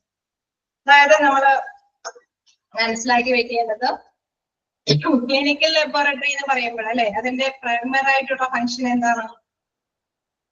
ടെസ്റ്റുകളും കാര്യങ്ങളും അല്ലെ. നമ്മൾ ഡോക്ടേഴ്സ് എപ്പോഴും വ്യക്തികളെ പരിശോധിച്ച് ജസ്റ്റ് ഒന്ന് അവര് സ്കോപ്പൊക്കെ വെച്ച് അതിനെ വ്യക്തികളെ പരിശോധിച്ചിട്ട് ട്രീറ്റ്മെന്റും കാര്യങ്ങളൊക്കെ അവർക്ക് മനസ്സിലാക്കിയെടുക്കാൻ സാധിക്കും എന്താണ് ഈ രോഗിയുടെ പ്രശ്നങ്ങൾ, അല്ലെങ്കിൽ ചോദിച്ചറിയുന്നതനുസരിച്ചിട്ട് സിംറ്റംസ് ഒക്കെ പറയുന്നതനുസരിച്ചിട്ട് വ്യക്തികൾക്ക് എന്താണ് രോഗം എന്നുള്ള കാര്യങ്ങളെല്ലാം ഓരോ ഡോക്ടേഴ്സ് നമുക്കറിയാം ചില വ്യത്യസ്ത തരത്തിലുള്ള വിഭാഗങ്ങളുണ്ട്.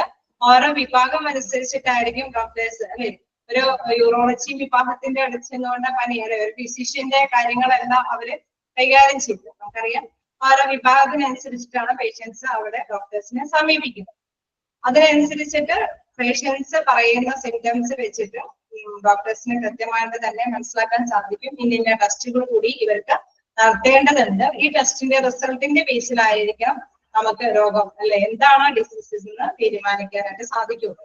അപ്പൊ ഇങ്ങനെ ടെസ്റ്റുകൾക്ക് വേണ്ടിയിട്ട് ഓരോരോ ടെസ്റ്റുകൾക്ക് വേണ്ടിയിട്ട് അവരെ വിടേണ്ടതുണ്ട്. അപ്പൊ വ്യത്യസ്ത തരത്തിലുള്ള ടെസ്റ്റുകൾ ഉണ്ട് എന്നുള്ളത് നമുക്കറിയാം. യൂറിൻ ടെസ്റ്റ് ചെയ്യുന്നുണ്ടാവും, തന്നെ നമ്മുടെ ബ്ലഡ് എടുത്ത് ടെസ്റ്റ് ചെയ്യുന്നുണ്ടാവും, പിന്നെ എന്തെങ്കിലും ബാക്ടീരിയയുടെ കാര്യമാണെങ്കിൽ ബാക്ടീരിയ അല്ലെ അതിന്റെ പ്രോബ്ലം കൊണ്ടാണ് ഇങ്ങനെ സംഭവിക്കുന്നതെങ്കിൽ അതുമായി ബന്ധപ്പെട്ട് അല്ലെങ്കിൽ എന്തെങ്കിലും ശരീരത്തിൽ എന്തെങ്കിലും രാസപ്രവർത്തനങ്ങൾ നടക്കുന്നത് കൊണ്ടാണ് ഈ ഒരു ഡിസീസ് എങ്കിലും അതുമായി ബന്ധപ്പെട്ട ടെസ്റ്റുകൾ നടത്തേണ്ടത്. അങ്ങനെ വ്യത്യസ്ത തരത്തിലുള്ള ടെസ്റ്റുകൾ സാധാരണ രീതിയിൽ ഡോക്ടേഴ്സ് പറയും. ആ ടെസ്റ്റുകൾക്ക് അനുസരിച്ചിട്ട് അവര് ട്രീറ്റ്മെന്റ് അല്ലെ അതിന്റെ റിസൾട്ട് അനുസരിച്ചിട്ടായിരിക്കും അവര് ട്രീറ്റ്മെന്റ് ചെയ്യുന്നത്. അപ്പൊ ഇത്തരത്തിലുള്ള ടെസ്റ്റുകളാണ് ക്ലിനിക്കൽ ലബോറട്ടറിയിൽ നടക്കുന്നത്. വ്യത്യസ്ത തരത്തിലുള്ള ടെസ്റ്റുകളാണ് ക്ലിനിക്കൽ ലബോറട്ടറിയിൽ നടക്കുന്നത്. The primary function of a clinical laboratory is to perform a lab test. അല്ലെ വ്യത്യസ്ത തരത്തിലുള്ള ലാബ് ടെസ്റ്റുകളാണ് അവിടെ നടത്തുന്നത്. ഇതാണ് മെയിൻ ആയിട്ട് നമ്മൾ മനസ്സിലാക്കേണ്ടത്. ആ പോയിന്റ് നോട്ട് ചെയ്യാം. എന്താണ് പ്രൈമറി ഫംഗ്ഷൻ എന്ന് പറയുന്നത്? is to perform a lab test. എത്ര തരത്തിലുള്ള ടെസ്റ്റുകൾ ഉണ്ടെന്ന് പറയുന്നു? 6 അല്ലെ 6 തരത്തിലുള്ള ടെസ്റ്റുകൾ ഉണ്ട്. ഫസ്റ്റ് വൺ പറയുന്നത് ബാക്ടീരിയോളജി, പിന്നെ biochemistry, histology, serology, haematology and cytology. എന്താണ് ബാക്ടീരിയോളജി? കൂടി ഒന്ന് പങ്കുവെച്ച് കേൾക്കുമ്പോ തന്നെ അറിയാം അല്ലെ എന്താണ് ബാക്ടീരിയോളജി?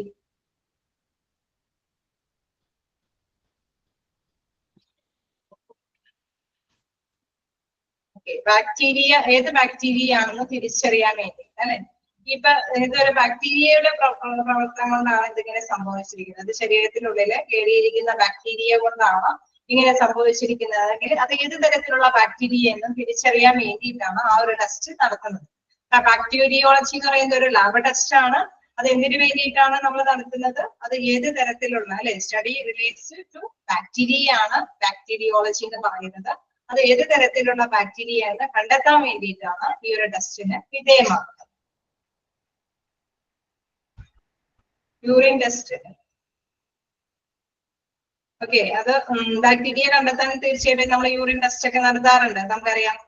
ഓക്കെ, തീർച്ചയായിട്ടും അതെ, യൂറിൻ ടെസ്റ്റ് നടത്തിയിട്ട് നമ്മൾ ബാക്ടീരിയയെ കണ്ടെത്താറുണ്ട്. പക്ഷെ നമ്മള് ബാക്ടീരിയ ഇതിന്റെ ആ ഒരു ഡിപ്പാർട്ട്മെന്റ് ഏത് ടെസ്റ്റുമായി ബന്ധപ്പെട്ടാണ് അല്ലെ ബാക്ടീരിയയെ കണ്ടെത്താൻ വേണ്ടിയിട്ടെന്നുള്ള ഒരു രീതിയിൽ ഞാൻ മനസ്സിലാക്കി തന്നതേ ഉള്ളൂ. യൂറിൻ ടെസ്റ്റ് നടത്തിയിട്ട് നമ്മൾ ഏത് തരത്തിലുള്ള ബാക്ടീരിയ ആണെന്ന് കണ്ടെത്താറ്. പിന്നെ ബയോകെമിസ്ട്രി. എന്താണ് ബയോകെമിസ്ട്രി എന്ന് പറയുന്നത്? അതെ, ബ്ലഡിലും ബാക്ടീരിയയില് വരാറുണ്ട്, നമുക്കറിയാം. അതുകൊണ്ടാണ് അത് എടുത്ത് ഇങ്ങനെ പറയുന്നത്. ബാക്ടീരിയോളജി എന്ന് പറയുന്നത് ബാക്ടീരിയ ഏതെന്ന് കണ്ടെത്താൻ വേണ്ടിയിട്ടാണുള്ള ടെസ്റ്റ് ആണ്. അപ്പൊ അത് ഏത് ടെസ്റ്റും ആവാം, യൂറിനിലെ ടെസ്റ്റും ആകാം, മറ്റേതെങ്കിലും ടെസ്റ്റുകൾ വിധേയമാക്കിയിട്ടാണെങ്കിലും ഒരുപക്ഷെ ഡോക്ടർക്ക് മനസ്സിലായി കാണും ഇതെന്താണ് ഒരു വൈറസുമായി അല്ലെങ്കിൽ ബാക്ടീരിയയുമായി ബന്ധപ്പെട്ട ഒരു ഡിസീസ് ആണെങ്കിൽ ടെസ്റ്റിന് വിധേയമാക്കാനായിട്ട് അദ്ദേഹം പറയുന്നത് എന്താണ് ഏത് തരത്തിലുള്ള ബാക്ടീരിയയാണ് കണ്ടെത്തുന്നത് എന്നുള്ളതാണ്. എന്താണ് ബയോകെമിസ്ട്രി? ബയോകെമിസ്ട്രിയും എന്താണ് ഇതുപോലെ തന്നെയുള്ള കാര്യം തന്നെയാണ്.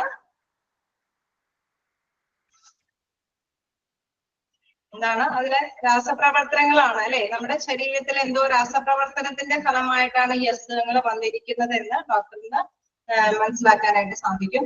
അങ്ങനെ വരുമ്പോഴെന്താണ് അവര് എന്ത് രാസപ്രവർത്തനമാണ് ശരീരത്തിനുള്ളിൽ നടന്നിരിക്കുന്നത് അതുമായി ബന്ധപ്പെട്ട ഒരു കാര്യം അല്ലെ ഒരു റിസൾട്ട് ആ ഡോക്ടറിന് വേണ്ടി വരും. അപ്പൊ തീർച്ചയായിട്ടും അവര് അതെന്താണ് ബയോകെമിസ്ട്രിക്ക് വരും. അതിന് രാസപരിശോധനയാണ് അവിടെ നടക്കുന്നത്. ഓക്കെ, ലിവറിന്റെ ഫംഗ്ഷനൊക്കെ നടത്താൻ വേണ്ടി ജെൻസിനൊക്കെ നടത്തുന്നത്. അപ്പൊ രാസപ്രവർത്തനമാണ് അവിടെ മനസ്സിലാക്കി വരേണ്ടത്. അപ്പൊ നമ്മൾ ആദ്യം കണ്ടു എന്ത് ബാക്ടീരിയ ആണെന്ന് കണ്ടെത്താൻ വേണ്ടി ബാക്ടീരിയോളജി ടെസ്റ്റ് നടത്തേണ്ടി വരുന്നു. ദെൻ രാസപ്രവർത്തനം എന്തോ സംതിങ് സംഭവിച്ചിട്ടുണ്ട്, അതുകൊണ്ടാണ് ഈ ഡിസീസസ് വരുന്നത് എന്ന് കണ്ടെത്തുമ്പോൾ ബയോകെമിസ്ട്രിക്കായിട്ട് അത് ഒരു ടെസ്റ്റിനെ വിധേയമാക്കേണ്ടതായിട്ട് വരുന്നു. നെക്സ്റ്റ് എന്താണ് ഹിസ്റ്റോളജി. ഹിസ്റ്റോളജി എന്ന് പറയുമ്പോൾ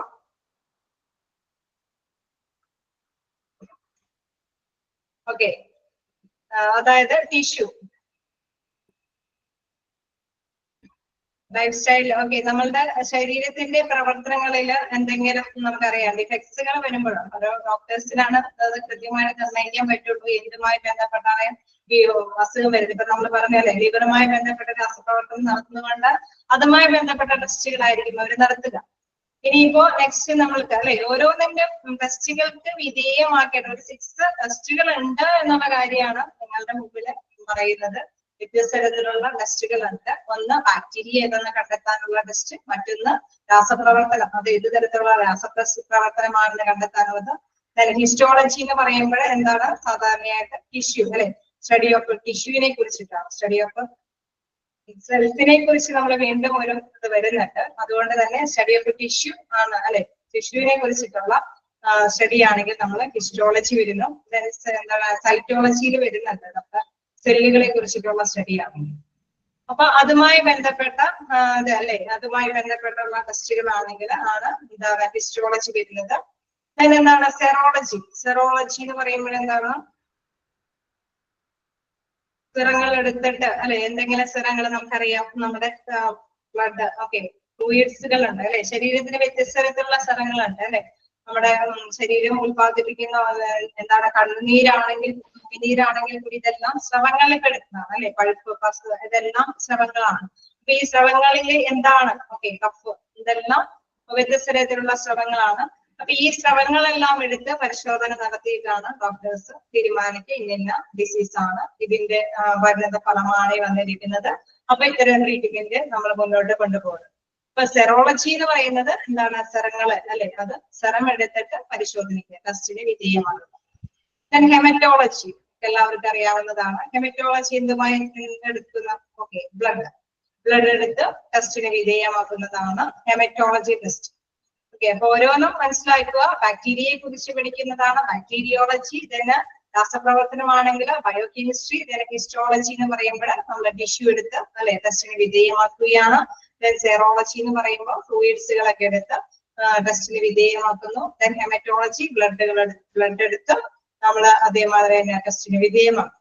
ദെൻ ആൻഡ് സൈറ്റോളജി. സൈറ്റോളജി എന്ന് പറയുമ്പോൾ നമ്മൾ നേരത്തെ പറഞ്ഞ മാതിരി സെല്ല് അല്ലെ നമ്മുടെ കോശങ്ങൾ എടുത്തിട്ട് എന്തെങ്കിലും ടെസ്റ്റുകൾ നമുക്കറിയാം വ്യത്യസ്ത തരത്തിലുള്ള അസുഖങ്ങൾ വരുമ്പോഴാണ് ഡോക്ടേഴ്സ് ഇങ്ങനെ ഓരോ ടെസ്റ്റിനും വിധേയമാക്കാനായിട്ട് ഒരുപാട് തരത്തിലുള്ള ടെസ്റ്റുകളൊക്കെ ഉണ്ട്. Okay study of cells. അപ്പൊ നിങ്ങൾ ഇത് ഓരോന്നും മനസ്സിലാക്കുക. ബാക്ടീരിയനെ കുറിച്ചിട്ടുള്ളത് അല്ലെങ്കിൽ രാസപ്രവർത്തനത്തിനെ കുറിച്ചിട്ടുള്ളത് അല്ലെങ്കിൽ ടിഷ്യൂവിനെ കുറിച്ചിട്ടുള്ള സ്റ്റഡി തന്നെ ഫ്ലൂയിഡ്സുകൾ എടുത്തിട്ടുള്ള ടെസ്റ്റുകള് തന്നെ ബ്ലഡ് എടുത്തിട്ടുള്ള ടെസ്റ്റുകള് പിന്നെ എന്താണ് സൈറ്റോളജി എന്ന് പറയുമ്പോൾ സെല്ല് അല്ലെങ്കിൽ ശരീരത്തിലെ സെല്ലുകള് അത് ടെസ്റ്റുകൾക്ക് വിധേയമാക്കുന്നതാണ് ഇത്തരത്തിലുള്ള എന്താ പറയുക ക്ലിനിക്കൽ ലബോറട്ടറിയിലെ സൈറ്റോളജി കൊണ്ട് ഉദ്ദേശിക്കുന്നത്. അപ്പൊ അങ്ങനെ 6 തരത്തിലുള്ള ടെസ്റ്റുകളാണ് ഇവിടെ നിങ്ങൾക്ക് ഇതെല്ലാം പഠിക്കാനുണ്ട് കേട്ടോ. ഞാൻ ജസ്റ്റ് ഒന്ന് പറഞ്ഞു പോകേണ്ട ഒരു അവസ്ഥയുള്ളൂ. കാരണം ബാക്കി നിങ്ങൾക്ക് ലബോറട്ടറിയെ കുറിച്ചിട്ടൊക്കെ ധാരാളം പഠിക്കാനുണ്ട്. ഒരു PDF തന്നെയുണ്ട്. അപ്പൊ അത് നിങ്ങൾ അതിൽ നിന്ന് വ്യക്തമായിട്ട് പഠിച്ചു പോകും. ജസ്റ്റ് ഒന്ന് അറിഞ്ഞു വെച്ചാൽ മതി. അപ്പൊ ഇതൊരു സപ്പോർട്ടീവ് ആയിട്ടുള്ള ഡിപ്പാർട്ട്മെന്റ് ആണ് ക്ലിനിക്കൽ ലബോറട്ടറി എന്ന് പറയുന്നത്. ക്ലിനിക്കൽ ലബോറട്ടറിയിൽ കൂടുതലായിട്ട് മനസ്സിലാക്കേണ്ടത് ടെസ്റ്റുകളാണ് നടത്തുന്നത്. വ്യത്യസ്ത തരത്തിലുള്ള ടെസ്റ്റുകൾ അവിടെ നടത്തുന്നുണ്ട്. എന്താണ് അത് ഒരു 6 തരത്തിലുള്ള ടെസ്റ്റുകൾ ഇവിടെ പ്രധാനമായിട്ട് പറഞ്ഞിട്ടുണ്ട്. പിന്നെ അസിസ്റ്റന്റ് നെക്സ്റ്റ് സെന്റൻസ് പറയുന്നത് assist medical staff in making and confirming diagnosis in the treatment and prevention of diseases. നമുക്കറിയാം ഈ ടെസ്റ്റുകളുടെ റിസൾട്ട് ബേസ് ചെയ്തിട്ടാണ് ഡോക്ടേഴ്സ് എന്ത് രോഗമാണെന്ന് ഡയഗ്നോസിസ് ചെയ്യുന്നത് അല്ലെ നിർണ്ണയിക്കുന്നത്. അതിനുശേഷമാണ് അവര് ആ ഡിസീസിന്റെ മുൻകരുതൽ അല്ലെ അതിന് വരാതിരിക്കാനുള്ള പ്രിവെൻഷനും കാര്യങ്ങളും അല്ലെ അത് തടഞ്ഞു നിർത്താൻ ഡിസീസിനെ ഇല്ലാതാക്കാൻ വേണ്ടിയിട്ടുള്ള മെഡിസിനും കാര്യങ്ങളൊക്കെ ആയിട്ട് മുന്നോട്ട് പോകുന്നു. ഓക്കെ ക്ലിയർ അല്ലേ? ജസ്റ്റ് വായിച്ചു നോക്കാം.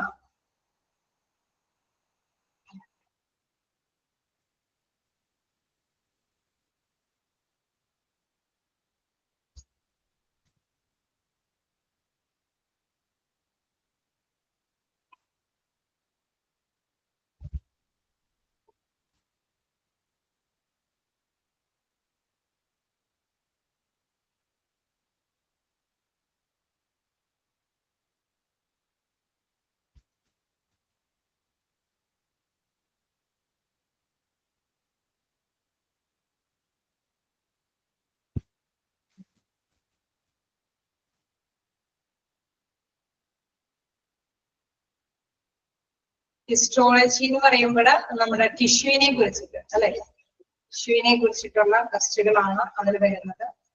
നമ്മൾ സാധാരണ പറയും കോശങ്ങളും കലകളും അല്ലെ, മലയാളം മീനിങ്ങിൽ പറയും കലകളെ കുറിച്ചിട്ടുള്ളതാണ് ടിഷ്യൂ. സെല്ല് കോശങ്ങളെ കുറിച്ചിട്ടുള്ളതാണ് സെല്ല് അല്ലെ, കോശങ്ങളെ കുറിച്ചിട്ടുള്ളതാണ് സൈറ്റോളജി.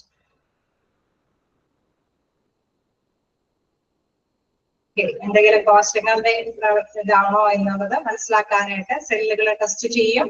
അതേമാതിരി തന്നെ കലകൾ അല്ലെ, എന്തെങ്കിലും ടിഷ്യൂവിന്റെ ഇതുകൊണ്ടാണോ സംഭവിച്ചിരിക്കുന്നതെങ്കിൽ അതുമായി ബന്ധപ്പെട്ട ടെസ്റ്റുകളാണ് എന്താണ് ഹിസ്റ്റോളജി.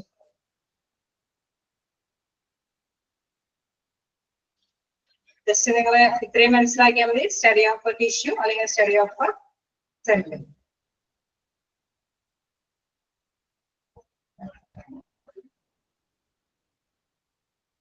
മാറിപ്പോകരുത്. സ്റ്റഡി ഓഫ് സെൽ എന്ന് പറയുമ്പോൾ സൈറ്റോളജിയും സ്റ്റഡി ഓഫ് ടിഷ്യൂ എന്ന് പറയുമ്പോൾ ഹിസ്റ്റോളജിയുമാണ്.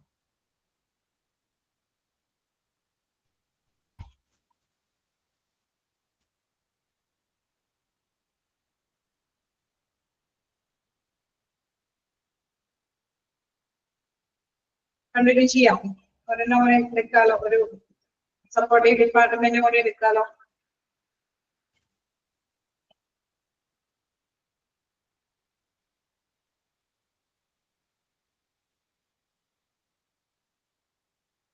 കണ്ടിന്യൂ ചെയ്തോട്ടെ.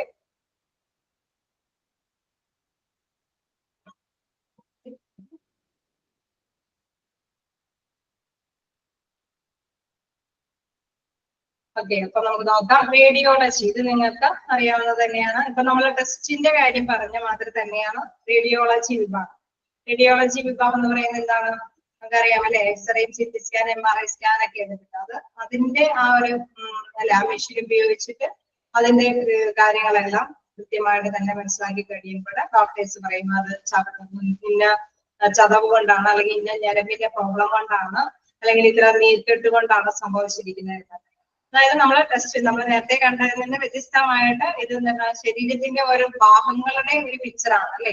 അവിടെ ആ ഭാഗത്തിന് പെയിനൊക്കെ വരുമ്പോൾ, അല്ലെങ്കിൽ ആ ഒരു ഞരമ്പിന് വേദന വരുമ്പോൾ, അല്ലെങ്കിൽ എല്ലുകൾക്ക് എന്തെങ്കിലും ഒടിവുകൾ സംഭവിക്കുമ്പോഴൊക്കെ അതുമായി ബന്ധപ്പെട്ടുള്ള വിഭാഗമാണ് റേഡിയോളജി വിഭാഗം. നേരത്തെ നമ്മൾ കണ്ടു ലബോറട്ടറി, അത് ടെസ്റ്റുകൾ നടത്തുന്നതാണെങ്കിൽ ഇത് നമ്മൾ സ്കാനുകളൊക്കെയാണ് അല്ലെ, എക്സ്റേയും കാര്യങ്ങളൊക്കെയാണ് ഇതിൽ ഈ വിഭാഗത്തിൽ വരുന്നത്. The main function of this department is to assist the physician in the diagnosis and treatment of patients diseases by the use of a radiograph. അതായത് നമ്മൾ ഇതിന്റെ റേഡിയോഗ്രാഫർ അല്ലെ, നമുക്കറിയാം റേഡിയോഗ്രാഫേഴ്സ് ആണ് ഇത്തരത്തിലുള്ള CT സ്കാനും MRI സ്കാനൊക്കെ എടുക്കുന്ന വിഭാഗത്തില് അല്ലെ, അതിന്റെ വിദഗ്ധരാണ് റേഡിയോഗ്രാഫേഴ്സ്. അവര് തരുന്ന ഈ ഒരു റിസൾട്ടിന്റെ ബേസിലാണ് എന്താണ് ആ വിഭാഗത്തിലെ ഡോക്ടേഴ്സ് അല്ലെ, നമ്മുടെ വിഭാഗത്തിലൊക്കെ ഡോക്ടേഴ്സുകളെല്ലാം ഈ ഒരു എക്സ്റേയും അല്ലെങ്കിൽ MRIയിലൊക്കെ റിപ്പോർട്ടിന്റെ അടിസ്ഥാനത്തിലാണ്. നമുക്കറിയാം MRI ഒക്കെ നടത്തുന്നത് ചിലപ്പോൾ ഒരു പക്ഷെ ന്യൂറോളജി വിഭാഗത്തിനായിരിക്കും ഉപകാരപ്പെട്ടത്. ഓരോ വിഭാഗത്തിലും ചിലവര് അത് നിർദ്ദേശിക്കും ഇന്ന കാര്യങ്ങൾ അല്ലെങ്കിൽ ഇന്ന ഇതുകൾ എടുത്തിട്ട് വരാനായിട്ട്. റേഡിയോളജി വിഭാഗത്തില് നമുക്കറിയാം റേഡിയോഗ്രാഫേഴ്സിന്റെ ഹെൽപ്പോട് കൂടിയിട്ടുള്ള ടെസ്റ്റുകൾ, സ്കാനുകൾ, റിപ്പോർട്ടുകളുടെ അടിസ്ഥാനത്തിലാണ് ഡോക്ടേഴ്സ് രോഗനിർണയവും ട്രീറ്റ്മെന്റും മുന്നോട്ട് പോകുന്നത്. എന്താണ് അതിൽ പറയുന്നത് radiography, fluoroscopy, radioisotope and high voltage filtration. The various diagnosis requirements are. അതായത് നമ്മൾ കണ്ടു അല്ലെ, വ്യത്യസ്ത തരത്തിലുള്ള റേഡിയോളജി വിഭാഗം കൂടി ഉണ്ടാകുന്നുണ്ട്. അതായത് രോഗനിർണയത്തിനും ചികിത്സയ്ക്കും വേണ്ടിയിട്ടാണ് റേഡിയോളജി വിഭാഗം കണ്ടെത്തുന്നത്. ഈ ഒരു ട്രീറ്റ്മെന്റ് ആയിട്ട് മുന്നോട്ട് പോകും. എന്താണ് ഫ്ലൂറോസ്കോപ്പി എന്ന് പറയുന്നത്? Study of moving body structure ആണ്. ഫ്ലൂറോസ്കോപ്പി എന്ന് പറയുന്നത് study of moving body structure ആണ് അല്ലെ. പുതിയൊരു വേർഡ് കാണുമ്പോൾ നിങ്ങളത് മനസ്സിലാക്കാം. ഫ്ലൂറോസ്കോപ്പി എന്ന് പറയുന്നത് study of moving body structure ആണ്. അതായത് ബോഡിയുടെ ആ ഒരു സ്ട്രക്ചർ, അത് എങ്ങനെയാണ് ആ ഘടനകൾ അല്ലെ, അത് മൂവ്മെന്റ് കാര്യങ്ങളൊക്കെ എന്താണ്, എന്തുകൊണ്ടാണ് ഇങ്ങനെയൊക്കെ സംഭവിക്കുന്നതെന്ന് ഉള്ള സ്റ്റഡിയാണ് ഫ്ലൂറോസ്കോപ്പിയിൽ നടക്കുന്നത്. Radio isotopes and high voltage consultation. നമ്മളറിയാം നമ്മള് അല്ലെ എക്സ്റേക്ക് എടുക്കുന്ന വിഭാഗത്തിലേക്കൊന്നും ആ പരിസരത്തൊന്നും പോകരുതെന്ന് പറയുന്നത് ഇതുകൊണ്ടാണ്. അതിന്റെ ആ ഒരു ഇതിലെ റേഡിയോ സംഭവങ്ങൾ കടത്തി വിട്ടിട്ടാണ് അതിലൂടെ എക്സ്റേയും കാര്യങ്ങളൊക്കെ എടുക്കുന്നത്. അപ്പൊ ആ ഐസോട്ടോപ്പുകള് ശരീരത്തിന്റെ ഭാഗത്തേക്ക് ചെന്ന് ക്ലിയർ ആയിട്ടുള്ള പിക്ചേഴ്സ് ആണ് നമ്മുടെ മുമ്പിൽ അല്ലെ ഡോക്ടേഴ്സിന് മുമ്പിൽ കാണിച്ചു കൊടുക്കുന്നത്. ആ പിക്ചേഴ്സിന്റെ അടിസ്ഥാനത്തിലാണ് ഡോക്ടേഴ്സ് രോഗനിർണയങ്ങളെല്ലാം നടത്തുന്നത്. അങ്ങനെ അത്തരത്തിലുള്ള വ്യത്യസ്ത തരത്തിലുള്ള ഡയഗ്നോസിസ് എക്യുപ്മെന്റുകളാണ് താഴെ പറയുന്നത് എക്സ്റേ മെഷീന്, CT സ്കാൻ മെഷീന്, MRI മെഷീന്, എക്കോകാർഡിയോഗ്രാമ, അൾട്രാസൗണ്ട്, കളർ ഡോപ്ലർ. അങ്ങനെ വ്യത്യസ്ത തരത്തിലുള്ള മെഷീന്റെ സഹായത്തോടെ എക്സ്റേ അല്ലെ നമുക്ക് നമ്മുടെ മുന്നിൽ കാണിക്കുന്ന ആ പിക്ചറിന്റെ അടിസ്ഥാനത്തിൽ അല്ലെ കൃത്യമായിട്ടുള്ള ആ ഒരു പിക്ചറിന്റെ അടിസ്ഥാനത്തിലാണ് ഡോക്ടേഴ്സ് ഇന്ന തരത്തിലുള്ള രോഗമാണ് എന്ന് അല്ലെങ്കിൽ ഇന്ന തരത്തിലുള്ള ഒടിവോ ചപ്പവോ ഉളുക്കോ അല്ലെങ്കിൽ അത് നീർക്കെട്ടുകളോ ഒക്കെ സംഭവിച്ചത് കൊണ്ടാണ്, അല്ലെങ്കിൽ ന്യൂറോളജി വിഭാഗത്തിലൊക്കെ പ്രധാനമായിട്ട് MRI ഒക്കെ ചെല്ലുമ്പോൾ അവർക്കറിയാം ഇന്ന ഞരമ്പിന്റെ ഒരു ഫംഗ്ഷൻ അല്ലെ അവിടെ എന്തെങ്കിലും ബ്ലോക്കുകൾ സംഭവിച്ചത് കൊണ്ടാണ്, അവിടെ രക്തം കട്ട പിടിച്ചത് കൊണ്ടാണ് ഈ വ്യക്തിക്ക് ഇങ്ങനെ സ്ട്രോക്കുമായി ബന്ധപ്പെട്ടുള്ള പ്രോബ്ലംസ് ഒക്കെ വന്നിരിക്കുന്നത് എന്നൊക്കെ ആ ഡോക്ടേഴ്സിന് കൃത്യമായിട്ട് നിർണ്ണയിക്കാനായിട്ട് സാധിക്കുന്നു. അപ്പൊ ഇത്തരത്തിലുള്ള അല്ലെ ശരീരത്തിന്റെ മൂവ്മെന്റ്സ് അല്ലെങ്കിൽ എലികളുടെ എന്തെങ്കിലും സംഭവങ്ങൾ അതൊക്കെ ക്ലിയർ ആയിട്ട് പിക്ചറും കണക്കില് എടുത്തു തരുന്ന മെഷീനുകളാണ് എന്താ എക്സ്റേ മെഷീനും CT സ്കാൻ മെഷീനും MRI മെഷീനും എക്കോകാർഡിയോഗ്രാമ. ഇതറിയാവുന്നതാണ് എക്സ്റേ മെഷീൻ അല്ല എല്ലാവരും തന്നെ അല്ലെ. എക്സ്റേ എന്താണെന്നുള്ളതൊന്നും പ്രത്യേകിച്ച് വിവരിച്ച് തരേണ്ടതില്ല. കാരണോ എക്സ്റേ എന്താണെന്നുള്ളതൊന്നും അതൊരു പിക്ചർ അല്ലെ ഏതെങ്കിലും ഒരു ഭാഗത്തിന്റെ എക്സ്റേ എടുക്കാന്ന് പറയുന്നത് അതിന്റെ ഒരു കറക്റ്റ് പിക്ചർ കിട്ടാൻ വേണ്ടിയിട്ടാണ്. CT സ്കാൻ എന്ന് പറയുന്നത് നമുക്കറിയാവുന്നതാണ്. എന്താണ് CT സ്കാൻ എന്ന് പറയുന്നത്? അതിന്റെ ഫുൾ ഫോം ആരെങ്കിലും ഓർമ്മയിലുണ്ടോ? CT സ്കാൻ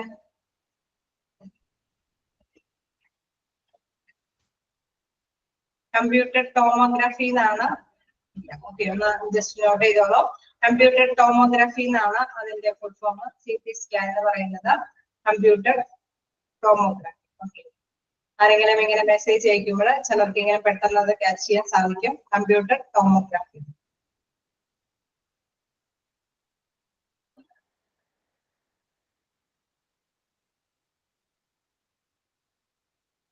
ഓക്കെ, കമ്പ്യൂട്ടർ ടോമോഗ്രാഫിയാണ് CT സ്കാൻ. എല്ലാവരും അത് നോട്ട് ചെയ്ത് പോവുക.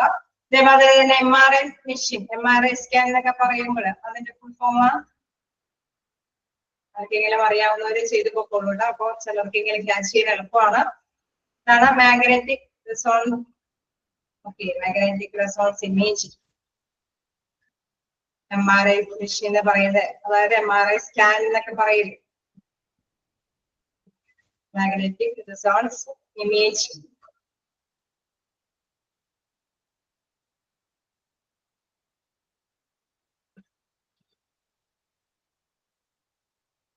അപ്പൊ ഇത്തരത്തിലുള്ള മെഷീനുകൾ അല്ലെ അത് കൃത്യമായിട്ട് തന്നെ പിക്ചേഴ്സ് ആണ് ശരിക്കും കാണിച്ചു തരുന്നത്. അതിൽ നിന്നും ഡോക്ടേഴ്സിന് രോഗനിർണയം കണ്ടെത്താനായിട്ട് സാധിക്കും. ഇപ്പൊ CT സ്കാൻ എന്ന് പറയുന്നത് ഇപ്പൊ നമുക്കറിയാം ഒരു പ്രത്യേക അല്ലെ ഒരു എക്സ്റേ പോലെ തന്നെയുള്ള സംഭവമാണ് CT എന്നൊക്കെ പറയുന്നത്. പക്ഷെ അത് മൊത്തത്തിലുള്ള ഒരു പിക്ചർ നമുക്ക് കാണിച്ചു തരാം. ഇപ്പൊ ഒരു വിഭാഗത്തിന് ഇപ്പൊ ഒരു ബ്രെയിൻ ആണ് ഒരു ഇത് അല്ലെ ഒരു സംതിങ് അല്ലെ എന്തെങ്കിലും രക്തക്കട്ട പിടിച്ചിട്ടുണ്ട് എന്നൊക്കെ ഉള്ളത് തോന്നൽ ഡോക്ടേഴ്സിന് തോന്നുകയാണെങ്കിൽ അവർ പറയും ഒരു CT എടുത്തിട്ട് വാ അല്ലെ ഒരു ഇത് എടുത്തിട്ട് വരാനായിട്ട് പറയുന്നത് വെച്ചാൽ അവർക്ക് ഒരു സ്പെഷ്യൽ വിഭാഗത്തിനാണ് സംഭവം സംഭവിച്ചിരിക്കുന്നതെന്ന് ഡോക്ടേഴ്സിന് മനസ്സിലാക്കാൻ സാധിക്കും. അവര് പറയും ഒരു CT എടുത്തിട്ട് വരാൻ പറയുമ്പോൾ CT എടുക്കുമ്പോൾ ഒരു ക്ലിയർ പിക്ചർ അല്ലെ പലതരത്തിലുള്ള ആംഗിൾസുകൾ നമുക്കറിയാം. ഈ എക്സ്റേ പോലെ എല്ലാ വശത്തേക്കും ഒരു പക്ഷേ വ്യക്തിക്ക് ചെരിഞ്ഞ് കിടക്കാനും പിടിക്കാനും പറ്റില്ല. അപ്പൊ വ്യത്യസ്ത തരത്തിലുള്ള എക്സ്റേകൾക്ക് പകരമാണ് ഈ CT കാണിച്ചു തരുന്നത്. ഒരു ഭാഗത്തിനെ മൊത്തത്തില് അവര് അല്ലെ അത് ഈ ഒരു പിക്ചർ തന്നെ കാണിച്ചു തരുന്നു. തന്നെ MRI എടുക്കാന്ന് പറയുമ്പോൾ ചിലപ്പോൾ ഡോക്ടേഴ്സിനെ മനസ്സിലാവില്ല ഇത് എന്തുകൊണ്ടാണോ ബ്രെയിനിന്റെ ക്ഷതം കൊണ്ടാണോ ഈ വ്യക്തിക്ക് ഇങ്ങനെ സംഭവിച്ചിരിക്കുന്നത്, അല്ലെങ്കിൽ വേറെ ഏതെങ്കിലും ഞരമ്പുകളുടെ പ്രശ്നം കൊണ്ടാണോ. ഇപ്പൊ ഇൻ കേസ് ഡോക്ടറിന് അത് ഏത് ഭാഗത്തിനെയെന്ന് പ്രത്യേകിച്ച് എടുത്ത് പറയാൻ പറ്റാതെ വരുമ്പോൾ അവര് ഫുൾ ബോഡി ചെക്കപ്പ് അല്ലെ ഒരു ഫുൾ MRI സ്കാൻ എടുത്തിട്ട് വരാം. അപ്പൊ കൃത്യമായിട്ട് ഫുൾ ബോഡിയുടെ ഒരു സ്കാനാണ് അതിൽ നിന്ന് കിട്ടുന്നത്. അപ്പൊ ഡോക്ടേഴ്സിന് മനസ്സിലാവും ഓക്കെ ഇത് ഇന്ന ഒരു പ്രോബ്ലം കൊണ്ടാണ് ഇന്ന വശത്തെ ഒരു ഞരമ്പിന്റെ പ്രശ്നം കൊണ്ടാണ് ഇങ്ങനെ ഒരു സംഭവം സംഭവിച്ചത്. നേരത്തെ പറഞ്ഞ മാതിരി ഒരു കൈ കുളിങ്ങുകയാണെങ്കിൽ നമ്മൾ ഒരു എക്സ്റേ എടുത്താൽ മതി അല്ലെ. അത് ഒരു സംഭവം മാത്രമേ ഉള്ളൂ. അപ്പൊ എക്സ്റേയുടെ പിക്ചർ കിട്ടിയാണ്. ഇൻ കേസ് നമുക്ക് ഒരു വിഭാഗത്തിനെ മാത്രം നമുക്ക് അതിന്റെ ഒരു പിക്ചർ കിട്ടണമെങ്കിൽ സി ടി സ്കാൻ, അത് കൃത്യമായിട്ട് ഒരു വിഭാഗത്തിന്റെ പ്രോബ്ലം കൊണ്ടാകുന്ന ഡോക്ടേഴ്സിന് മനസ്സിലാക്കാൻ സാധിക്കുകയാണെങ്കിൽ അതിന്റെ ഒരു സി ടി എടുത്തിട്ട് വരാനാ പറയും. ഇൻ കേസ് ഡോക്ടറിന് മനസ്സിലാവുന്നില്ല ഇതൊരു ഇന്നൊരു വിഭാഗത്തിന്റെ പ്രോബ്ലം കൊണ്ടാണ് സംഭവിച്ചിരിക്കുന്നത് മനസ്സിലാവുന്നില്ലെങ്കിൽ ഡോക്ടേഴ്സ് പറയും ഒരു MRI എടുത്തിട്ട് അല്ലെ ഫുൾ ബോഡി ചെക്കപ്പ് ചെയ്തിട്ട് വരാനായിട്ട് ഒരു സ്കാൻ എടുത്തിട്ട് വരാൻ പോകും. അപ്പൊ ഡോക്ടേഴ്സിന് മനസ്സിലാവും ഇന്ന പ്രോബ്ലം കൊണ്ടാണ് ഇത് സംഭവിച്ചത്. അങ്ങനെയാണ് വ്യത്യസ്ത തരത്തിലുള്ള പിക്ചേഴ്സുകൾ നമ്മൾ പറയുന്നത്. സാധാരണ രീതിയിൽ എല്ലാവർക്കും സെയിം ആയിട്ടുള്ള ആ ഒരു അല്ലെ പിക്ചറുകളാണ് എക്സ്റേയിലും CT-യിലും MRI-യിലും. പക്ഷെ എങ്ങനെ മൊത്തത്തിൽ ഫുൾ ബോഡിയിലെ ഒരു പിക്ചർ ആയിരിക്കും MRI-യിൽ കിട്ടുന്നത്. CT-യിൽ ആണെങ്കിൽ ഒരു പ്രത്യേക വിഭാഗത്തിന്റെ ആയിരിക്കും, എക്സ്റേയുടെ ആകുമ്പോൾ ഒരു പ്രത്യേക അല്ലെ അതിന്റെ ഒരു പാർട്ടിന്റെ ഒരു വിഭാഗത്തിനെ ആയിരിക്കും നമുക്ക് കണ്ടെത്താൻ സാധിക്കുന്നത്. പിന്നെ എന്താണ് ഓക്കെയാണോ, ക്ലിയർ ആണോ? മൂന്നും എക്സ്റേയും CT-യും MRI-യും അതിന്റെ ഫുൾ ഫോം ഒക്കെ എല്ലാവരും ക്യാച്ച് ചെയ്തോ?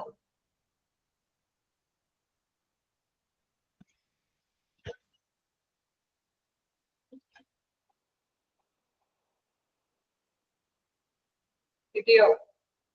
ആർക്കെങ്കിലും കിട്ടാത്തതുണ്ടോ? Computer tomography, magnetic resonance image ആണ് MRI സ്കാനിന്റെ ഫുൾ ഫോം. നെക്സ്റ്റ് നമുക്ക് നെക്സ്റ്റ് ക്ലാസ്സിൽ പറയാം. ഇതും കൂടി ഉണ്ട്, എക്കോ കാർഡിയോഗ്രാമും അൾട്രാസൗണ്ട് കളർ ഡോപ്ലറും. ജസ്റ്റ് പറഞ്ഞു പോകാനേ ഉള്ളൂ, എന്നാലും നമുക്കത് നെക്സ്റ്റ് ക്ലാസ്സിൽ പറയാം. ഇതുവരെയും എന്തെങ്കിലും ഡൗട്ടുകൾ ഉണ്ടോ?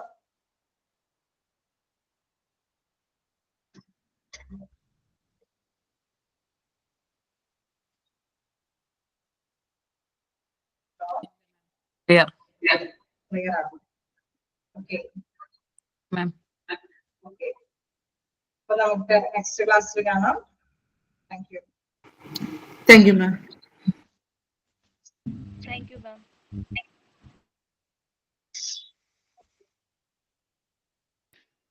Thank you, ma'am. Thank you, ma'am.